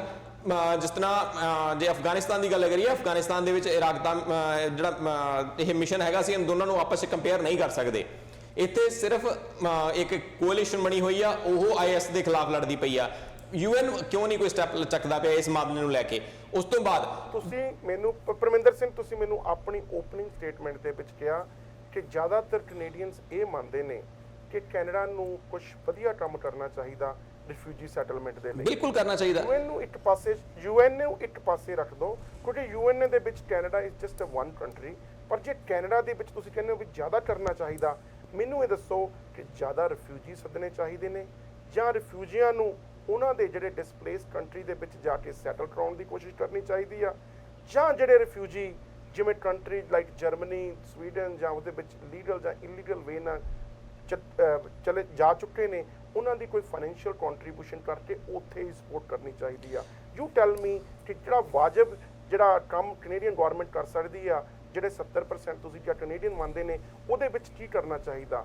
ਜ਼ਿਆਦਾ ਰਿਫਿਊਜੀ ਸੱਦਣੇ ਚਾਹੀਦੇ ਨੇ, ਕੋਈ ਫਾਈਨੈਂਸ਼ੀਅਲ ਹੈਲਪ ਕਰਨੀ ਚਾਹੀਦੀ ਆ, ਜਾਂ ਉਹਨਾਂ ਦੀ settlement within their own country of origin ਕਰਨੀ ਚਾਹੀਦੀ ਆ? ਇੱਥੇ ਮੈਂ ਪਰਸਨਲੀ ਫੀਲ ਕਰਦਾ ਕਿ ਡਿਸਟ੍ਰੀਬਿਊਟਿਡ ਜਿਹੜਾ ਇੱਕ ਐਕਸ਼ਨ ਹੈਗਾ ਉਹ ਕੈਨੇਡਾ ਪਲੇ ਕਰ ਸਕਦਾ ਆ। ਨੋ ਡਾਊਟ ਉਹਨਾਂ ਨੂੰ ਫਾਈਨੈਂਸ਼ੀਅਲ ਜਿਹੜੇ ਕੰਟਰੀਜ਼ ਦੇ ਵਿੱਚ ਰਿਫਿਊਜੀਜ਼ ਬਹੁਤ ਜ਼ਿਆਦਾ ਹੋ ਚੁੱਕੇ ਆ। ਜੇ ਅਸੀਂ ਦੇਖੀਏ ਤੇ ਇਸ ਸਮੇਂ ਟਰਕੀ ਸਭ ਤੋਂ ਜ਼ਿਆਦਾ ਰਿਫਿਊਜੀਜ਼ ਨੂੰ ਸ਼ਰਨ ਦੇ ਰਿਹਾ ਆ, ਉਹਨਾਂ ਦੀ ਹੈਲਪ ਹੋ ਸਕਦੀ ਆ। ਸੋ ਇਹਦੇ ਪਰਮਿੰਦਰ ਨਾਲ ਸਿੰਘ ਜਿਹੜੇ ਰਿਫਿਊਜੀ ਨੇ ਟਰਕੀ 'ਚ ਰੁਕਦੇ ਨਹੀਂ ਆ ਕਿਉਂਕਿ ਟਰਕੀ 'ਚ ਵੀ ਜਸਟ ਅ ਪੈਸੇਜ ਹਾਂ Just a passage, country. ਉਹ ਉੱਥੇ ਰਿਫਿਊਜੀ ਜਿੰਨੇ ਵੀ ਹੈਗੇ ਉਹ ਕਿਉਂਕਿ ਅਸੀਂ ਸਾਰੇ ਜਾਣਦੇ ਹਾਂ ਕਿ ਜਿੰਨੇ ਵੀ ਇਹ ਸ਼ਿਵਰ ਬਣੇ ਹੋਏ ਆ ਜਾਂ ਉਹਨਾਂ ਦੇ ਰਿਫਿਊਜੀ ਕੈਂਪਸ ਬਣੇ ਹੋਏ ਆ ਉਹਨਾਂ ਦੇ ਵਿੱਚ ਫੈਸਿਲਿਟੀਜ਼ ਦੀ ਬਹੁਤ ਜ਼ਿਆਦਾ ਕਮੀ ਹੈਗੀ, ਥੋੜੀ ਜਿਹੀ ਨਹੀਂ ਬਹੁਤ ਜ਼ਿਆਦਾ ਕਮੀ ਆ। ਸ਼ਾਇਦ ਉਹਨਾਂ ਕਾਰਨਾਂ ਦੇ ਕਰਕੇ ਹੀ ਇਹ ਜਿਹੜੇ ਰਿਫਿਊਜੀਜ਼ ਆ ਉੱਥੋਂ ਨਿਕਲਣ ਦੀ ਕੋਸ਼ਿਸ਼ ਕਰਦੇ ਆ। So Canada should play some role sending some money. So ਜਿਹੜੇ ਦੂਜੇ ਕੰਟਰੀਜ਼ ਤੇ ਲੋਡ ਪੈ ਰਹੇ ਆ ਘੱਟੋ ਘੱਟ ਉਸ ਲੋਡ ਨੂੰ ਆਪਣੀ ਇਕਨੋਮੀਜ਼ ਨੂੰ ਨਾ ਹਟ ਕਰਕੇ ਬਹਿ ਜਾਣ। ਜੀ ਰਣਜੀਤ ਸਿੰਘ ਜੀ, ਹੁਣ ਤੁਹਾਡੇ ਕੋਲੇ ਆਉਣਾ ਚਾਹੂੰਗਾ। ਜੀ। ਜਦੋਂ ਗੱਲ ਕੈਨੇਡਾ ਇੱਕ ਛੋਟਾ ਜਿਹਾ ਮੁਲਕ ਆ, ਮੈਂ ਦੱਸਿਆ ਵੀ ਹਰੇਕ ਵਰਲਡ ਦੇ ਵਿੱਚੋਂ 10 ਚੋਂ ਇੱਕ refugee 1/10 of refugees come to Canada and they settle here. ਜੀ ਮੇਰੇ ਖਿਆਲ ਦੇ ਵਿੱਚ ਜੇ ਨੰਬਰ ਦੇਖਿਆ ਜਾਣ ਤਾਂ ਆਬਾਦੀ ਤੇ ਏਰੀਆ ਦੇ ਹਿਸਾਬ ਦੇ ਨਾਲ ਕਾਫੀ ਉੱਪਰ ਆ। ਦੂਜੇ ਪਾਸੇ USA ਦੇ ਕੰਪੈਰੀਟਿਵਲੀ ਯੂਰਪੀਅਨ ਕੰਟਰੀਜ਼ ਦੇ, ਮਿਡਲ ਈਸਟਰਨ ਕੰਟਰੀਜ਼ ਤੇ ਏਸ਼ੀਅਨ ਕੰਟਰੀਜ਼ ਦੇ ਅਕੋਰਡਿੰਗਲੀ। ਜੀ। ਜੇ ਤੁਹਾਡਾ ਫਾਰਮੂਲਾ ਦੱਸਿਆ ਜਾਵੇ ਕਿ UN can set a more role, ਦੂਜੇ ਮਿਡਲ ਈਸਟਰਨ ਕੰਟਰੀ ਜਿਹੜੇ ਆਇਲ ਪ੍ਰਾਈਸਿਸ ਦੇ ਨਾਲ ਉੱਤੇ ਆਣੇ ਆਪਣੇ ਆਪ ਨੂੰ ਬਹੁਤ ਅਮੀਰ ਮੁਲਕ ਮੰਨਦੇ ਨੇ, ਕਿ ਉਹਨਾਂ ਅਫਰੀਕਨ ਕੰਟਰੀਜ਼ ਨੂੰ ਵੀ ਫੋਰਸ ਕੀਤਾ ਜਾ ਸਕਦਾ ਕਿ ਜਿਹੜੇ ਡਿਸਪਲੇਸਡ ਰਿਫਿਊਜੀਜ਼ ਨੇ ਇਹਨਾਂ ਕੋਟਾ ਤੁਹਾਨੂੰ ਵੀ ਲੈਣਾ ਹੀ ਪੈਣਾ? ਜਿਸ ਤਰ੍ਹਾਂ ਗੱਲ ਕੀਤੀ ਦਿੰਦੀ ਤੁਸੀਂ ਖੁਦ ਕੀਤੀ ਹੈ ਕਿ ਜਿਹੜੇ ਅਰਬ ਕੰਟਰੀਜ਼ ਹੈਗੇ, ਮੈਂ ਐਕਚੁਅਲੀ ਆਪਾਂ ਸਾਰੀ ਡਿਬੇਟ ਕਰ ਰਹੇ ਸੀ, ਲੇਕਿਨ ਆਪਾਂ ਕਿਤੇ ਵੀ ਕਿਸੇ ਨੇ ਵੀ ਸਾਡੇ ਵਿੱਚੋਂ ਅਰਬ ਕੰਟਰੀਜ਼ ਨਾ ਲਿਆ ਜਿਨ੍ਹਾਂ ਦੇ ਕੋਲ ਜਿਹੜੇ ਕਿ ਕਹ ਲਓ ਕਿ ਬਿਲੀਅਨਰ ਹੈਗੇ ਆ, ਜਿੱਥੇ ਕਿਸੇ ਨੂੰ ਕੋਈ ਪ੍ਰੋਬਲਮ ਨਹੀਂ ਹੈਗੀ, ਪਰ ਉਹ ਕਿਉਂ ਨਹੀਂ ਲੈ ਰਹੇ? ਇਹਦਾ ਇਹ ਵੀ ਨੰਬਰ ਦੀ ਲੋੜ ਹੈ ਨਾ ਕਿ ਉਹਨਾਂ ਨੇ ਕਿਉਂ ਨਹੀਂ ਇਸ ਚੀਜ਼ 'ਚ ਪਾਰਟਿਸਿਪੇਟ ਕੀਤਾ ਕਿ ਹਾਂ ਵੀ ਜੇ ਦੁਨੀਆ ਦੇ ਵਿੱਚ ਕ੍ਰਾਈਸਿਸ ਆਇਆ ਹੋਇਆ, ਇੱਕ ਮੁਲਕ ਦੇ ਵਿੱਚ ਇੱਕ ਜਿਹੜੀ ਜਥੇਬੰਦੀ ਹੈਗੀ ਆ, ਅੱਤਵਾਦੀ ਜਥੇਬੰਦੀ ਹੈਗੀ ਆ, ਉਹਨਾਂ ਨੇ ਕਾਫੀ ਲੋਕਾਂ ਨੂੰ ਮਾਰਿਆ, ਲੋਕਾਂ ਨੂੰ ਉਹਨਾਂ ਦੇ ਮੁਲਕ ਜਿਹੜਾ ਹੈਗਾ ਉਹ ਭਜਾ ਰਹੇ ਹੈਗੇ ਆ। ਬਿਲਕੁਲ ਨਾਲ ਲੱਗਦੇ ਆ ਜੀ ਅਰਬ ਕੰਟਰੀਜ਼। ਲੋਕ ਉੱਥੇ ਕਿਉਂ ਨਹੀਂ ਜਾ ਰਹੇ, ਜਾਂ ਜਿਹੜੀ ਅਰਬ ਕੰਟਰੀਆਂ ਆ ਉਹਨਾਂ ਨੂੰ ਕਿਉਂ ਨਹੀਂ ਐਜ਼ ਏ ਰਿਫਿਊਜੀ ਲੈ ਰਹੀਆਂ? ਗੋਲੀ ਮਾਰਦੇ ਨੇ, ਮੈਂ ਉਹੀ ਕਹਿੰਦਾ, ਗੋਲੀ ਮਾਰਦੇ ਨੇ ਰਿਫਿਊਜੀ ਦੇ। ਮੈਂ ਉਹ ਕੇਸ ਲਈ ਪਰ ਮਾਰਦੇ ਇੱਥੇ ਨੇ। ਫਿਰ ਉਹੀ ਗੱਲ ਆ ਗਈ ਨਾ ਰਣਜੀਤ ਸਿੰਘ ਜੀ, ਜੋ ਤੁਸੀਂ ਕਹਿ ਰਹੇ ਸੀ ਕਿ UN ਕੰਟਰੋਲ ਕਰਦਾ, ਜੇ ਫਿਰ UN ਕੰਟਰੋਲ ਕਰਦਾ ਫਿਰ ਅਰਬ ਕੰਟਰੀਜ਼ ਨੂੰ ਲੈਣੇ ਚਾਹੀਦੇ ਨੇ। ਤੇ ਆਪ ਨਹੀਂ ਲੈ ਰਹੇ ਹੋ ਹਰਪ੍ਰੀਤ ਜੀ, ਕਿਉਂਕਿ ਉਹਨਾਂ ਦੇ ਆਪਣੇ ਜਿਹੜੇ ਨਹੀਂ, ਇਹਦਾ ਮਤਲਬ UN ਕੰਟਰੋਲ ਨਹੀਂ ਕਰਦਾ। ਉਹਨਾਂ ਦੇ ਜਿਹੜੇ ਕੰਟਰੀ, ਉਹਨਾਂ ਦੇ ਜਿਹੜੀ ਕੰਟਰੀ ਦੇ ਇੰਟਰਸਟ ਆ ਜੀ, ਆਪਣੇ ਜਿਹੜੇ ਦੇਸ਼ ਦੇ ਇੰਟਰਸਟ ਹੁੰਦੇ ਹਰਪ੍ਰੀਤ ਜੀ, ਉਹ ਵੀ ਦੇਖਣੇ ਉਹਨਾਂ ਨੇ। ਨਹੀਂ, ਪਰ ਇਹਦਾ ਮਤਲਬ ਕਿ UN ਕੰਟਰੋਲ ਨਹੀਂ ਕਰਦਾ, ਹੁਣ ਤੁਸੀਂ ਇਹ ਗੱਲ ਤੋਂ ਮੰਨਦੇ ਜੋ? ਤੇ ਰਣਜੀਤ ਸਿੰਘ ਜੀ, ਉਸ ਦੇ ਨਾਲ ਕੈਨੇਡਾ ਦਾ ਕੋਈ ਸੈਲਫ ਨੈਸ਼ਨਲ ਇੰਟਰਸਟ ਨਹੀਂ। ਇੰਨੇ ਚਿਰ ਤੋਂ ਅਸੀਂ ਇਮੀਗ੍ਰੇਸ਼ਨ ਪਾਲਿਸੀਜ਼ ਬਣਾ ਰਹੇ ਨੇ, ਅਸੀਂ ਇਕਨੋਮਿਕ ਸੈਟਲਮੈਂਟ ਤੇ ਸੋਸ਼ਲ ਸੈਟਲਮੈਂਟ ਨੂੰ ਫੋਲੋ ਕਰਕੇ ਆਪਣੇ ਨੰਬਰ ਸੈੱਟ ਕੀਤੇ ਨੇ। ਜਿਵੇਂ ਤੁਸੀਂ ਆਪਣੀ ਓਪਨਿੰਗ ਸਟੇਟਮੈਂਟ ਦੇ ਵਿੱਚ ਕਿਹਾ ਸੀ ਕਿ ਸੋਸ਼ਲ ਸੈਟਲਮੈਂਟ ਦੇ ਵਿੱਚ ਜਿਹੜੇ ਇਮੀਗ੍ਰੈਂਟਸ ਇੱਥੇ ਆਏ ਹੋਏ ਨੇ, ਉਹਨਾਂ ਆਪਣੇ ਮਾਪਿਓ ਦੀ ਵੇਟ ਕਰਦੇ ਨੇ, ਭਰਾ ਭੈਣ ਦੀ ਵੇਟ ਕਰਦੇ ਨੇ ਕਦੋਂ ਸਾਨੂੰ ਆ ਕੇ ਮਿਲਣਗੇ। ਦੂਜੇ ਪਾਸੇ ਕੈਨੇਡਾ ਨੇ ਆਪਣੀ ਇਕਨੋਮੀ ਚਲਾਉਣ ਦੇ ਲਈ ਇਕਨੋਮਿਕ ਇਮੀਗ੍ਰੈਂਟਸ ਵੀ ਸੱਦਣੇ ਨੇ, ਪਰ ਜਦੋਂ ਕੈਨੇਡਾ ਦਾ ਰੋਲ ਬਣਦਾ ਤਾਂ ਕੈਨੇਡਾ ਦੇ ਲਈ ਬਾਰਡਰ ਖੋਲ੍ਹਣ ਦੀ ਗੱਲ ਕੀਤੀ ਜਾਂਦੀ ਆ, ਪਰ ਜਦੋਂ ਨੈਸ਼ਨਲ ਇੰਟਰਸਟ ਦੀ ਗੱਲ ਕੀਤੀ ਜਾਵੇ, ਅਰਬ ਕੰਟਰੀਜ਼ ਦੇ ਇੰਟਰਸਟ ਹੋ ਸਕਦੇ ਨੇ, ਏਸ਼ੀਅਨ ਕੰਟਰੀ ਦੇ ਹੋ ਸਕਦੇ ਨੇ, ਤੇ ਕੈਨੇਡਾ ਦਾ ਕੋਈ ਨੈਸ਼ਨਲ ਇੰਟਰਸਟ ਹੀ ਨਹੀਂ। ਜਿਸ ਤਰ੍ਹਾਂ ਦਵਿੰਦਰ ਜੀ ਤੁਸੀਂ ਖੁਦ ਕਹਿ ਦਿੱਤਾ, ਕਿਉਂਕਿ ਇਹਨੇ ਟੌਮ ਮਲਕੇਅਰ ਨੇ ਜਾਂ ਫਿਰ ਜਸਟਿਨ ਟਰੂਡੋ ਹੋਣੀ, ਮੈਂ ਤਾਂ ਸਮਝਦਾ ਸੀ ਕਿ ਬਹੁਤ ਪੜ੍ਹੇ ਲਿਖੇ ਨੇ, ਅਖੇ ਜੀ ਓਪਨ ਕਰ ਦਿਓ ਬਾਰਡਰ। ਕਿੱਦਾਂ ਤੁਸੀਂ ਓਪਨ ਕਰ ਸਕਦੇ ਦਵਿੰਦਰ ਜੀ? ਕਿਹੜੇ ਬੇਸਿਸ ਤੇ ਕਰ ਸਕਦੇ ਹੈਗੇ ਆ? ਉਹ ਵੀ ਉਸ ਇਹ ਤੇ ਕਿਹਨੇ ਵੀ ਨਹੀਂ ਕਿਹਾ ਓਪਨ ਕਰ ਦਿਓ ਬਾਰਡਰ ਰਣਜੀਤ ਸਿੰਘ ਜੀ। ਹਰਪ੍ਰੀਤ ਜੀ ਕਿਉਂ ਨਹੀਂ ਕਿਹਾ? ਤੁਸੀਂ ਤਾਂ ਖੁਦ ਕਹਿ ਰਹੇ ਸੀ ਹਜੇ ਓਪਨ ਕਰਨੀ ਚਾਹੀਦੀ ਹੈ, ਜਿਹੜੇ ਇਮੀਗ੍ਰੇਸ਼ਨ ਹੈ ਭਾਵੇਂ ਨਹੀਂ ਉਹਨੂੰ ਨਹੀਂ, ਸਟਾਪ ਕਰ ਦਿਓ। 25,000 ਇਮੀਗ੍ਰੈਂਟ ਲੈਣ ਦੀ, ਰਿਫਿਊਜੀ ਲੈਣ ਦੀ ਗੱਲ ਕੀਤੀ ਜਸਟਿਨ ਟਰੂਡੋ ਨੇ, ਤੇ ਟੌਮ ਮਲਕੇਅਰ ਨੇ 10,000 ਰਿਫਿਊਜੀ ਲੈਣ ਦੀ ਗੱਲ ਕੀਤੀ। 25,000 ਮਤਲਬ ਓਪਨ ਦਾ ਨਹੀਂ ਦਵਿੰਦਰ ਜੀ, ਬਾਰਡਰ ਓਪਨ ਕਰਨਾ ਤਾਂ ਟੋਟਲੀ ਡਿਫਰੈਂਟ ਥਿੰਗ ਆ। So you don't want to them have to be have any registration? ਨਹੀਂ, ਮੈਂ ਇਹ ਨਹੀਂ ਕਹਿ ਰਿਹਾ ਰਜਿਸਟ੍ਰੇਸ਼ਨ ਨਹੀਂ ਹੋਵੇ, ਰਜਿਸਟ੍ਰੇਸ਼ਨ ਹੋਣੀ ਚਾਹੀਦੀ ਹੈ, ਪਰ ਰਜਿਸਟ੍ਰੇਸ਼ਨ ਪ੍ਰੋਸੈਸ ਨੂੰ ਜੋ ਕਰੰਟ ਸਿਚੁਏਸ਼ਨ ਸਾਹਮਣੇ ਥੋੜਾ ਜਿਹਾ ਈਜ਼ੀ ਕਰ ਦੇਣਾ ਚਾਹੀਦਾ ਵਾ ਜੀ। ਜਿਹੜਾ ਈਜ਼ੀ ਕਰਨ ਦੇ ਲਈ ਜਿਹੜੇ ਤੁਸੀਂ 25,000 ਰਿਫਿਊਜੀਆਂ ਨੂੰ ਪਛਾਣਨ ਦੀ ਗੱਲ ਕਰਦੇ ਹੋ, ਉਹ ਰਿਸੋਰਸਸ ਕਿੱਥੋਂ ਹੋਣਗੇ?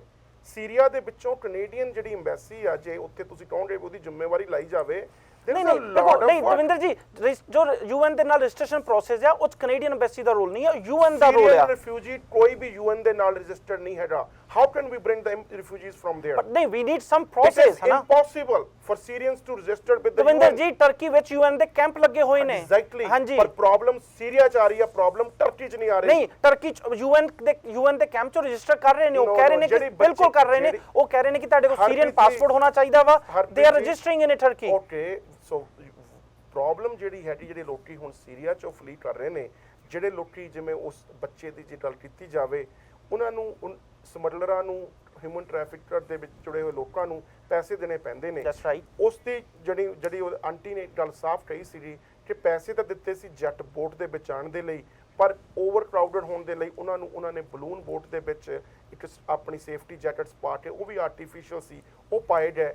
ਅੱਧਾ ਘੰਟੇ ਦੀ ਬੋਟ ਰਾਈਡ ਆ, ਪਰ ਉਸ ਵੇਲੇ ਜਿਹੜੇ ਹਿਊਮਨ ਟ੍ਰੈਫਿਕ ਦੇ ਸਮਗਲਰ ਹੁੰਦੇ ਨੇ, ਉਹ ਇੱਕ ਓਸ਼ਨ ਨੂੰ ਸ਼ਾਂਤ ਹੋਣ ਦੀ ਵੇਟ ਕਰਦੇ ਨੇ, ਇੱਕ ਜਿਵੇਂ ਅਸੀਂ ਕਹਿੰਦੇ ਵਾਤਾਵਰਣ ਦੇ ਅਨੁਸਾਰ ਕਦੇ ਕਿਹੜੇ ਮਹੀਨੇ ਦੇ ਵਿੱਚ ਓਸ਼ਨ ਸ਼ਾਂਤ ਸ਼ਾਮ ਦੇ ਹੁੰਦਾ, ਹਾਂਜੀ। ਇਸੇ ਕਰਕੇ ਸ਼ਾਂਤ ਹੋਣ ਦੀ ਉਮੀਦ ਆ। ਇਹਨਾਂ ਮਹੀਨਿਆਂ ਦੇ ਵਿੱਚ ਹਿਊਮਨ ਸਮਗਲਰਾਂ ਨੇ, ਟ੍ਰੈਫਿਕ ਵਾਲਿਆਂ ਨੇ ਆਪਣੀਆਂ ਜੇਬਾਂ ਭਰੀਆਂ ਹੋਈਆਂ ਨੇ ਔਰ ਰਿਫਿਊਜੀਆਂ ਨੂੰ ਦੱਸਿਆ ਹੋਇਆ ਕਿ ਅੱਧੇ ਘੰਟੇ ਬਾਅਦ ਤੁਹਾਨੂੰ ਅਸੀਂ ਉਸ ਬਾਰਡਰ ਤੇ ਛੱਡ ਦੇਣਾ। ਉਸ ਬਾਰਡਰ ਤੋਂ ਬਾਅਦ ਤੁਸੀਂ ਉਹ ਦੇਸ਼ ਨੂੰ, ਜਿਵੇਂ ਆਪਾਂ ਗੱਲ ਕੀਤੀ ਸੀ ਟਰਕੀ ਦੀ, ਉਸ ਤੋਂ ਬਾਅਦ ਹੰਗਰੀ ਦੀ, ਉਹਨਾਂ ਨੂੰ ਸਿਰਫ ਇੱਕ ਪੈਸੇਜ ਯੂਜ਼ ਕਰਨਾ, you will be registered as a refugee. ਉਸ ਤੋਂ ਬਾਅਦ ਕੈਨੇਡਾ ਵਰਗੇ ਦੇਸ਼ ਨੇ ਤੁਹਾਨੂੰ ਆਪੇ ਹੀ ਉੱਥੋਂ ਆ ਕੇ ਲੈ ਜਾਣਾ, ਤੁਹਾਨੂੰ 에ਅਰ ਟਿਕਟ ਵੀ ਦਿੱਤੀ ਜਾਊਗੀ, ਉਹਨਾਂ ਦੀਆਂ ਪਾਲਿਸੀਜ਼ ਨੇ, ਯੂਐਨ ਇਨਵੋਲਵ ਹੋ ਜਾਣਾ। ਪਰ ਜਿਹੜੇ ਰਿਫਿਊਜੀਜ਼ ਦੀ ਗਿਣਤੀ ਆ ਉਹ ਲੱਖਾਂ ਮਿਲੀਅਨ ਦੇ ਵਿੱਚ ਜਾ ਰਹੀ ਆ ਹੁਣ। ਸੋ ਮੋਸਟਲੀ ਜਿਹੜੇ ਸੀਰੀਆ ਤੋਂ ਰਿਫਿਊਜੀ ਆ ਰਹੇ ਨੇ ਉਹ ਪੈਸੇਜ ਕੰਟਰੀ ਦੇ ਵਿੱਚ ਨਹੀਂ ਜਾਣਾ ਚਾਹੁੰਦੇ, ਰਿਫਿਊਜੀਜ਼ ਜਿਹੜੇ ਕੈਂਪ ਨੇ ਉਹਨਾਂ ਦੇ ਵਿੱਚ ਨਹੀਂ ਜਾਣੇ ਚਾਹੁੰਦੇ, ਕਿਉਂਕਿ ਉਹਨਾਂ ਦੀ ਵਾਰੀ ਬਹੁਤ ਲੇਟ ਆਊਗੀ। ਪਰ ਜਿਹੜੀ ਗੱਲ ਲਿਬਰਲ ਲੀਡਰ ਜਾਂ ਟੌਮ ਮਲਕੇਅਰ ਜਾਂ ਈਵਨ ਸਟੀਵਨ ਹਾਰਪਰ ਕਹਿ ਰਹੇ ਨੇ, ਇਹ ਉਹਨਾਂ ਕੈਂਪਾਂ ਦੀ ਗੱਲ ਨਹੀਂ ਕਰ ਰਹੇ, ਇਹ ਗੱਲ ਉਹ ਕਰ ਰਹੇ ਨੇ ਜਿਹੜੇ ਲੋਕ ਸੀਰੀਆ ਵਿੱਚੋਂ ਭੱਜ ਕੇ ਓਸ਼ਨ ਦੇ ਵਿੱਚੋਂ ਜਾ ਕੇ 2.25 ਲੱਖ ਬੰਦਾ ਤਾਂ ਮਰ ਚੁੱਕਿਆ ਪਿਛਲੇ ਕੁਝ ਸਾਲਾਂ ਦੇ ਵਿੱਚੋਂ। ਇਹਦੇ ਵਿੱਚ ਇਕੱਲੇ ਸੀਰੀਆ ਦੇ ਨਹੀਂ, ਜਿਵੇਂ ਰਣਜੀਤ ਸਿੰਘ ਨੇ ਗੱਲ ਕੀਤੀ ਸੀ, ਅੱਜ ਹਿੰਦੁਸਤਾਨ ਤੋਂ ਅੱਜ ਵੀ ਬੱਚੇ ਵੋਟਾਂ ਦੇ ਵਿੱਚ ਆਉਂਦੇ ਨੇ, ਉਹ ਵੋਟਾਂ ਕਦੇ ਪਹੁੰਚਦੀਆਂ ਨੇ, ਸਾਨੂੰ ਪਤਾ ਨਹੀਂ ਲੱਗਦਾ ਕਿੱਥੇ ਚਲੇ ਜਾਂਦੇ ਨੇ। ਹਾਂ, ਉਹਨਾਂ ਨੌਜਵਾਨਾਂ ਦੀਆਂ ਲਾਸ਼ਾਂ ਵੀ ਓਸ਼ਨ ਤੇ ਆਈਆਂ ਹੁੰਦੀਆਂ, ਇਹ ਗੱਲਾਂ ਅਸੀਂ ਕੁਝ ਸਾਲ ਪਹਿਲਾਂ ਕਰਨੀਆਂ ਸੀ, ਪਰ ਸਾਨੂੰ ਤਾਂ ਉਹਨਾਂ ਦਾ ਪਤਾ ਹੀ ਨਹੀਂ ਲੱਗਿਆ ਕਿੱਥੋਂ ਆਏ ਕਿੱਥੇ ਗਏ ਵਿਚਾਰੇ। ਪਰ ਅੱਜ ਟੈਕਨੋਲੋਜੀ ਵਧਣ ਦੇ ਨਾਲ ਸਾਰੇ ਸੰਸਾਰ ਨੂੰ ਇੱਕ ਗੱਲ ਦਾ ਪਤਾ ਲੱਗਦਾ, refugee crisis is a big crisis. Problem ਜਾਂ ਡਿਬੇਟ ਇਹ ਬਣਦਾ ਸੀ ਕਿ ਕ੍ਰਾਈਸਿਸ ਹੈਗਾ, as a Canadian we should, ਜਿਵੇਂ ਪਰਮਿੰਦਰ ਜੀ ਨੇ ਕਿਹਾ, ਕਿ ਸਾਨੂੰ ਕੁਝ ਹੋਰ ਕਰਨਾ ਚਾਹੀਦਾ, ਯੂਨਾਈਟ ਹੋ ਕੇ ਕਰਨਾ ਚਾਹੀਦਾ, ਜਾਂ ਇਹਨਾਂ ਤਿੰਨਾਂ ਲੀਡਰਾਂ ਵਾਂਗੂ ਇਸ ਨੂੰ ਆਪਣਾ ਇਲੈਕਸ਼ਨ ਇਸ਼ੂ ਬਣਾਉਣਾ ਚਾਹੀਦਾ। ਹਾਂਜੀ ਪਰਮਿੰਦਰ ਸਿੰਘ ਜੀ। ਦਵਿੰਦਰ ਜੀ, ਤੁਸੀਂ ਗੱਲ ਕਾਫੀ ਕਲੀਅਰ ਕਰ ਦਿੱਤੀ ਆ। ਇੱਕ ਪਲੇਟਫਾਰਮ ਆਲਰੇਡੀ ਐਗਜ਼ਿਸਟ ਕਰ ਰਿਹਾ ਆ। ਆਈ ਥਿੰਕ ਅਗਰ ਉਸ ਪਲੇਟਫਾਰਮ ਨੂੰ ਅਸੀਂ ਯੂਜ਼ ਕਰਦੇ ਆ, ਯੂਐਨ ਵੱਲੋਂ ਆਲਰੇਡੀ ਕੈਂਪਸ, ਹਰਪ੍ਰੀਤ ਜੀ ਕਹਿ ਰਹੇ ਕਿ ਉੱਥੇ ਕੈਂਪ ਲੱਗੇ ਹੋਏ ਆ, ਪਰ ਲੋਕ ਉੱਥੇ ਜਾਣਾ ਚਾਹ ਹੀ ਨਹੀਂ ਰਹੇ। ਉਹਨਾਂ ਨੂੰ ਪਤਾ ਹੈ ਕਿ ਅਸੀਂ ਅਗਰ ਇਸ ਕੈਂਪਾਂ ਦੇ ਵਿੱਚ ਚਲੇ ਗਏ, ਅਸੀਂ ਇੱਥੇ ਲਈ ਹੀ ਸਟਕ ਹੋ ਕੇ ਰਹਿ ਜਾਣਾ ਆ। ਅਸੀਂ ਸਾਰੇ ਜਾਣਦੇ ਹਾਂ ਬਹੁਤ ਸਾਰੇ ਦੇਸ਼ਾਂ ਦੇ ਵਿੱਚ ਇਦਾਂ ਦੇ ਕੈਂਪ ਆਲਰੇਡੀ ਐਗਜ਼ਿਸਟ ਕਰਦੇ ਪਏ ਆ, ਤੇ ਉੱਥੇ ਸਹੂਲਤਾਂ ਦੀ ਕਿੰਨੀ ਜ਼ਿਆਦਾ ਕਮੀ ਹੈਗੀ ਆ, ਤੇ ਉੱਥੇ ਕੀ ਕ੍ਰਾਈਸਿਸ ਅੱਗੇ ਜਾ ਕੇ ਆਉਂਦੇ ਆ। ਪਰਮਿੰਦਰ ਸਿੰਘ ਜੀ, ਜੇ ਕੋਈ ਜਰਮਨੀ ਜਾਣਾ ਚਾਹੁੰਦਾ ਵਾ, ਉਹਨੂੰ ਤੁਸੀਂ ਕੈਨੇਡਾ ਤੇ ਲਿਆ ਹੀ ਨਹੀਂ ਸਕਦੇ। ਜੇ ਕੋਈ ਸਿਰਫ ਟਰਕੀ ਨੂੰ ਯੂਐਨ ਦੇ ਕੈਂਪ ਜਾ ਕੇ ਰਜਿਸਟਰ ਨਹੀਂ ਕਰਨਾ ਚਾਹੁੰਦਾ, ਸਿਰਫ ਪਾਸ ਕਰਨਾ ਚਾਹੁੰਦਾ ਵਾ, ਤੁਸੀਂ ਉਹਨੂੰ ਕੈਨੇਡਾ ਕਿੱਦਾਂ ਲਿਆਓਗੇ? ਹਰਪ੍ਰੀਤ ਜੀ, ਮੈਂ ਤੁਹਾਨੂੰ ਐਕਸਪਲੇਨ ਕਰ ਦਿੰਦਾ ਕਿ ਲੋਕ ਜਰਮਨੀ ਕਿਉਂ ਜਾਣਾ ਚਾਹ ਰਹੇ ਆ। ਜੇ ਪਰਸੈਂਟੇਜ ਦੇਖੋ, ਤੁਸੀਂ ਕਹਿ ਰਹੇ ਹੋ, ਇੱਕ ਮਿੰਟ ਮੈਨੂੰ ਐਕਸਪਲੇਨ ਕਰ ਲੈਣ ਦਿਓ ਪਲੀਜ਼। ਜਦੋਂ ਅਸੀਂ ਗੱਲ ਕਰਦੇ ਹਾਂ ਕਿ ਰਿਫਿਊਜੀਜ਼ ਜਿੰਨੇ ਹੈਗੇ ਆ ਜਾਂ ਜਿੰਨੇ ਇਹ ਲੋਕ ਹੈਗੇ ਆ, ਜਾਣਾ ਕਿਉਂ ਚਾਹੁੰਦੇ ਆ ਜਰਮਨੀ ਦੇ ਵਿੱਚ, ਰੀਜ਼ਨ ਹੈਗਾ ਜਰਮਨੀ ਸਭ ਤੋਂ ਜ਼ਿਆਦਾ ਐਪਲੀਕੇਸ਼ਨਸ ਅਸੈਪਟ ਕਰਦਾ ਆ। ਜੇ ਉਹਨਾਂ ਕੋਲ 100 ਐਪਲੀਕੇਸ਼ਨਸ ਆਈਆਂ ਤਾਂ ਉਹ 45% ਦੇ ਕਰੀਬ ਜਿਹੜੀਆਂ ਐਪਲੀਕੇਸ਼ਨਸ ਹੈਗੀਆਂ ਉਹ ਅਸੈਪਟ ਕਰਦੇ ਆ। ਸੋ ਇਸ ਕਰਕੇ ਅਸੈਪਟੈਂਸ ਰੇਟ ਹਾਈ ਹੋਣ ਕਰਕੇ ਲੋਕ ਉੱਥੇ ਜਾਣਾ ਚਾਹੁੰਦੇ ਆ।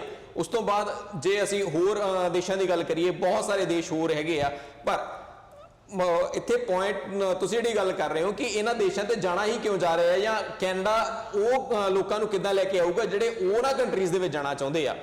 ਅਗਰ ਅਸੀਂ ਸੀਰੀਆ ਦੇ ਵਿੱਚ ਜਾ ਕੇ, ਸੀਰੀਆ ਦੇ ਵਿੱਚ ਇੱਕ ਅਸੀਂ ਆਪਣੀ ਕਹਿ ਸਕਦੇ ਹਾਂ, ਜਿੱਦਾਂ ਦਵਿੰਦਰ ਜੀ ਕਹਿ ਰਹੇ ਸੀ ਕਿ ਉੱਥੇ ਐਮਬੈਸੀ ਅਗਰ ਤਾਂ ਨਹੀਂ ਸੈੱਟ ਕਰ ਸਕਦੇ ਇਸ ਮਾਹੌਲ ਦੇ ਵਿੱਚ, ਪਰ ਅਸੀਂ ਉੱਥੋਂ ਦੀ ਸਰਕਾਰ ਦੇ ਨਾਲ, ਲੋਕਲ ਅਥਾਰਟੀਜ਼ ਦੇ ਨਾਲ, ਉੱਥੇ ਜਿਹੜੀਆਂ ਐਨਜੀਓਜ਼ ਚੱਲਦੇ ਪਏ ਆ, ਉੱਥੇ ਜਿਹੜੇ ਕੁਝ ਆਰਗੇਨਾਈਜੇਸ਼ਨ ਜਿਹੜੀਆਂ ਹੈਗੀਆਂ ਆ ਉੱਥੇ ਜਾ ਕੇ ਕੰਮ ਕਰਦੀਆਂ ਪਈਆਂ, ਉਹਨਾਂ ਨਾਲ ਮਿਲ ਕੇ ਅਸੀਂ ਕੰਮ ਕਰ ਸਕਦੇ ਹਾਂ।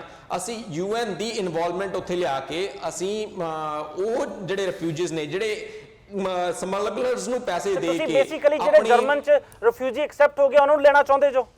ਹਰਪ੍ਰੀਤ ਜੀ, ਮੈਂ ਇੱਥੇ ਥੋੜਾ ਤੁਹਾਨੂੰ ਕਹਿਣਾ ਚਾਹੁੰਦਾ। ਇੱਕ ਮਿੰਟ ਪਰਮਿੰਦਰ ਸਿੰਘ ਜੀ, ਤੁਸੀਂ ਜਿਹੜੇ ਰਿਫਿਊਜੀ ਜਰਮਨ ਚ ਐਕਸੈਪਟ ਹੋ ਗਏ ਉਹਨਾਂ ਨੂੰ ਲਿਆਉਣਾ ਚਾਹੁੰਦੇ ਜੋ? ਬਿਲਕੁਲ ਨਹੀਂ ਜੀ, ਉਹ ਕੁਝ ਹੋਰ ਕਹਿ ਰਿਹਾ ਹਰਪ੍ਰੀਤ ਜੀ, ਉਹ ਇਹ ਪਰ ਇੱਕ ਮਿੰਟ ਮੈਨੂੰ ਥੋੜਾ ਜਿਹਾ ਸਮਝ, ਉਹਨਾਂ ਨੂੰ ਸਮਝਾਉਣ ਦਿਓਗੇ?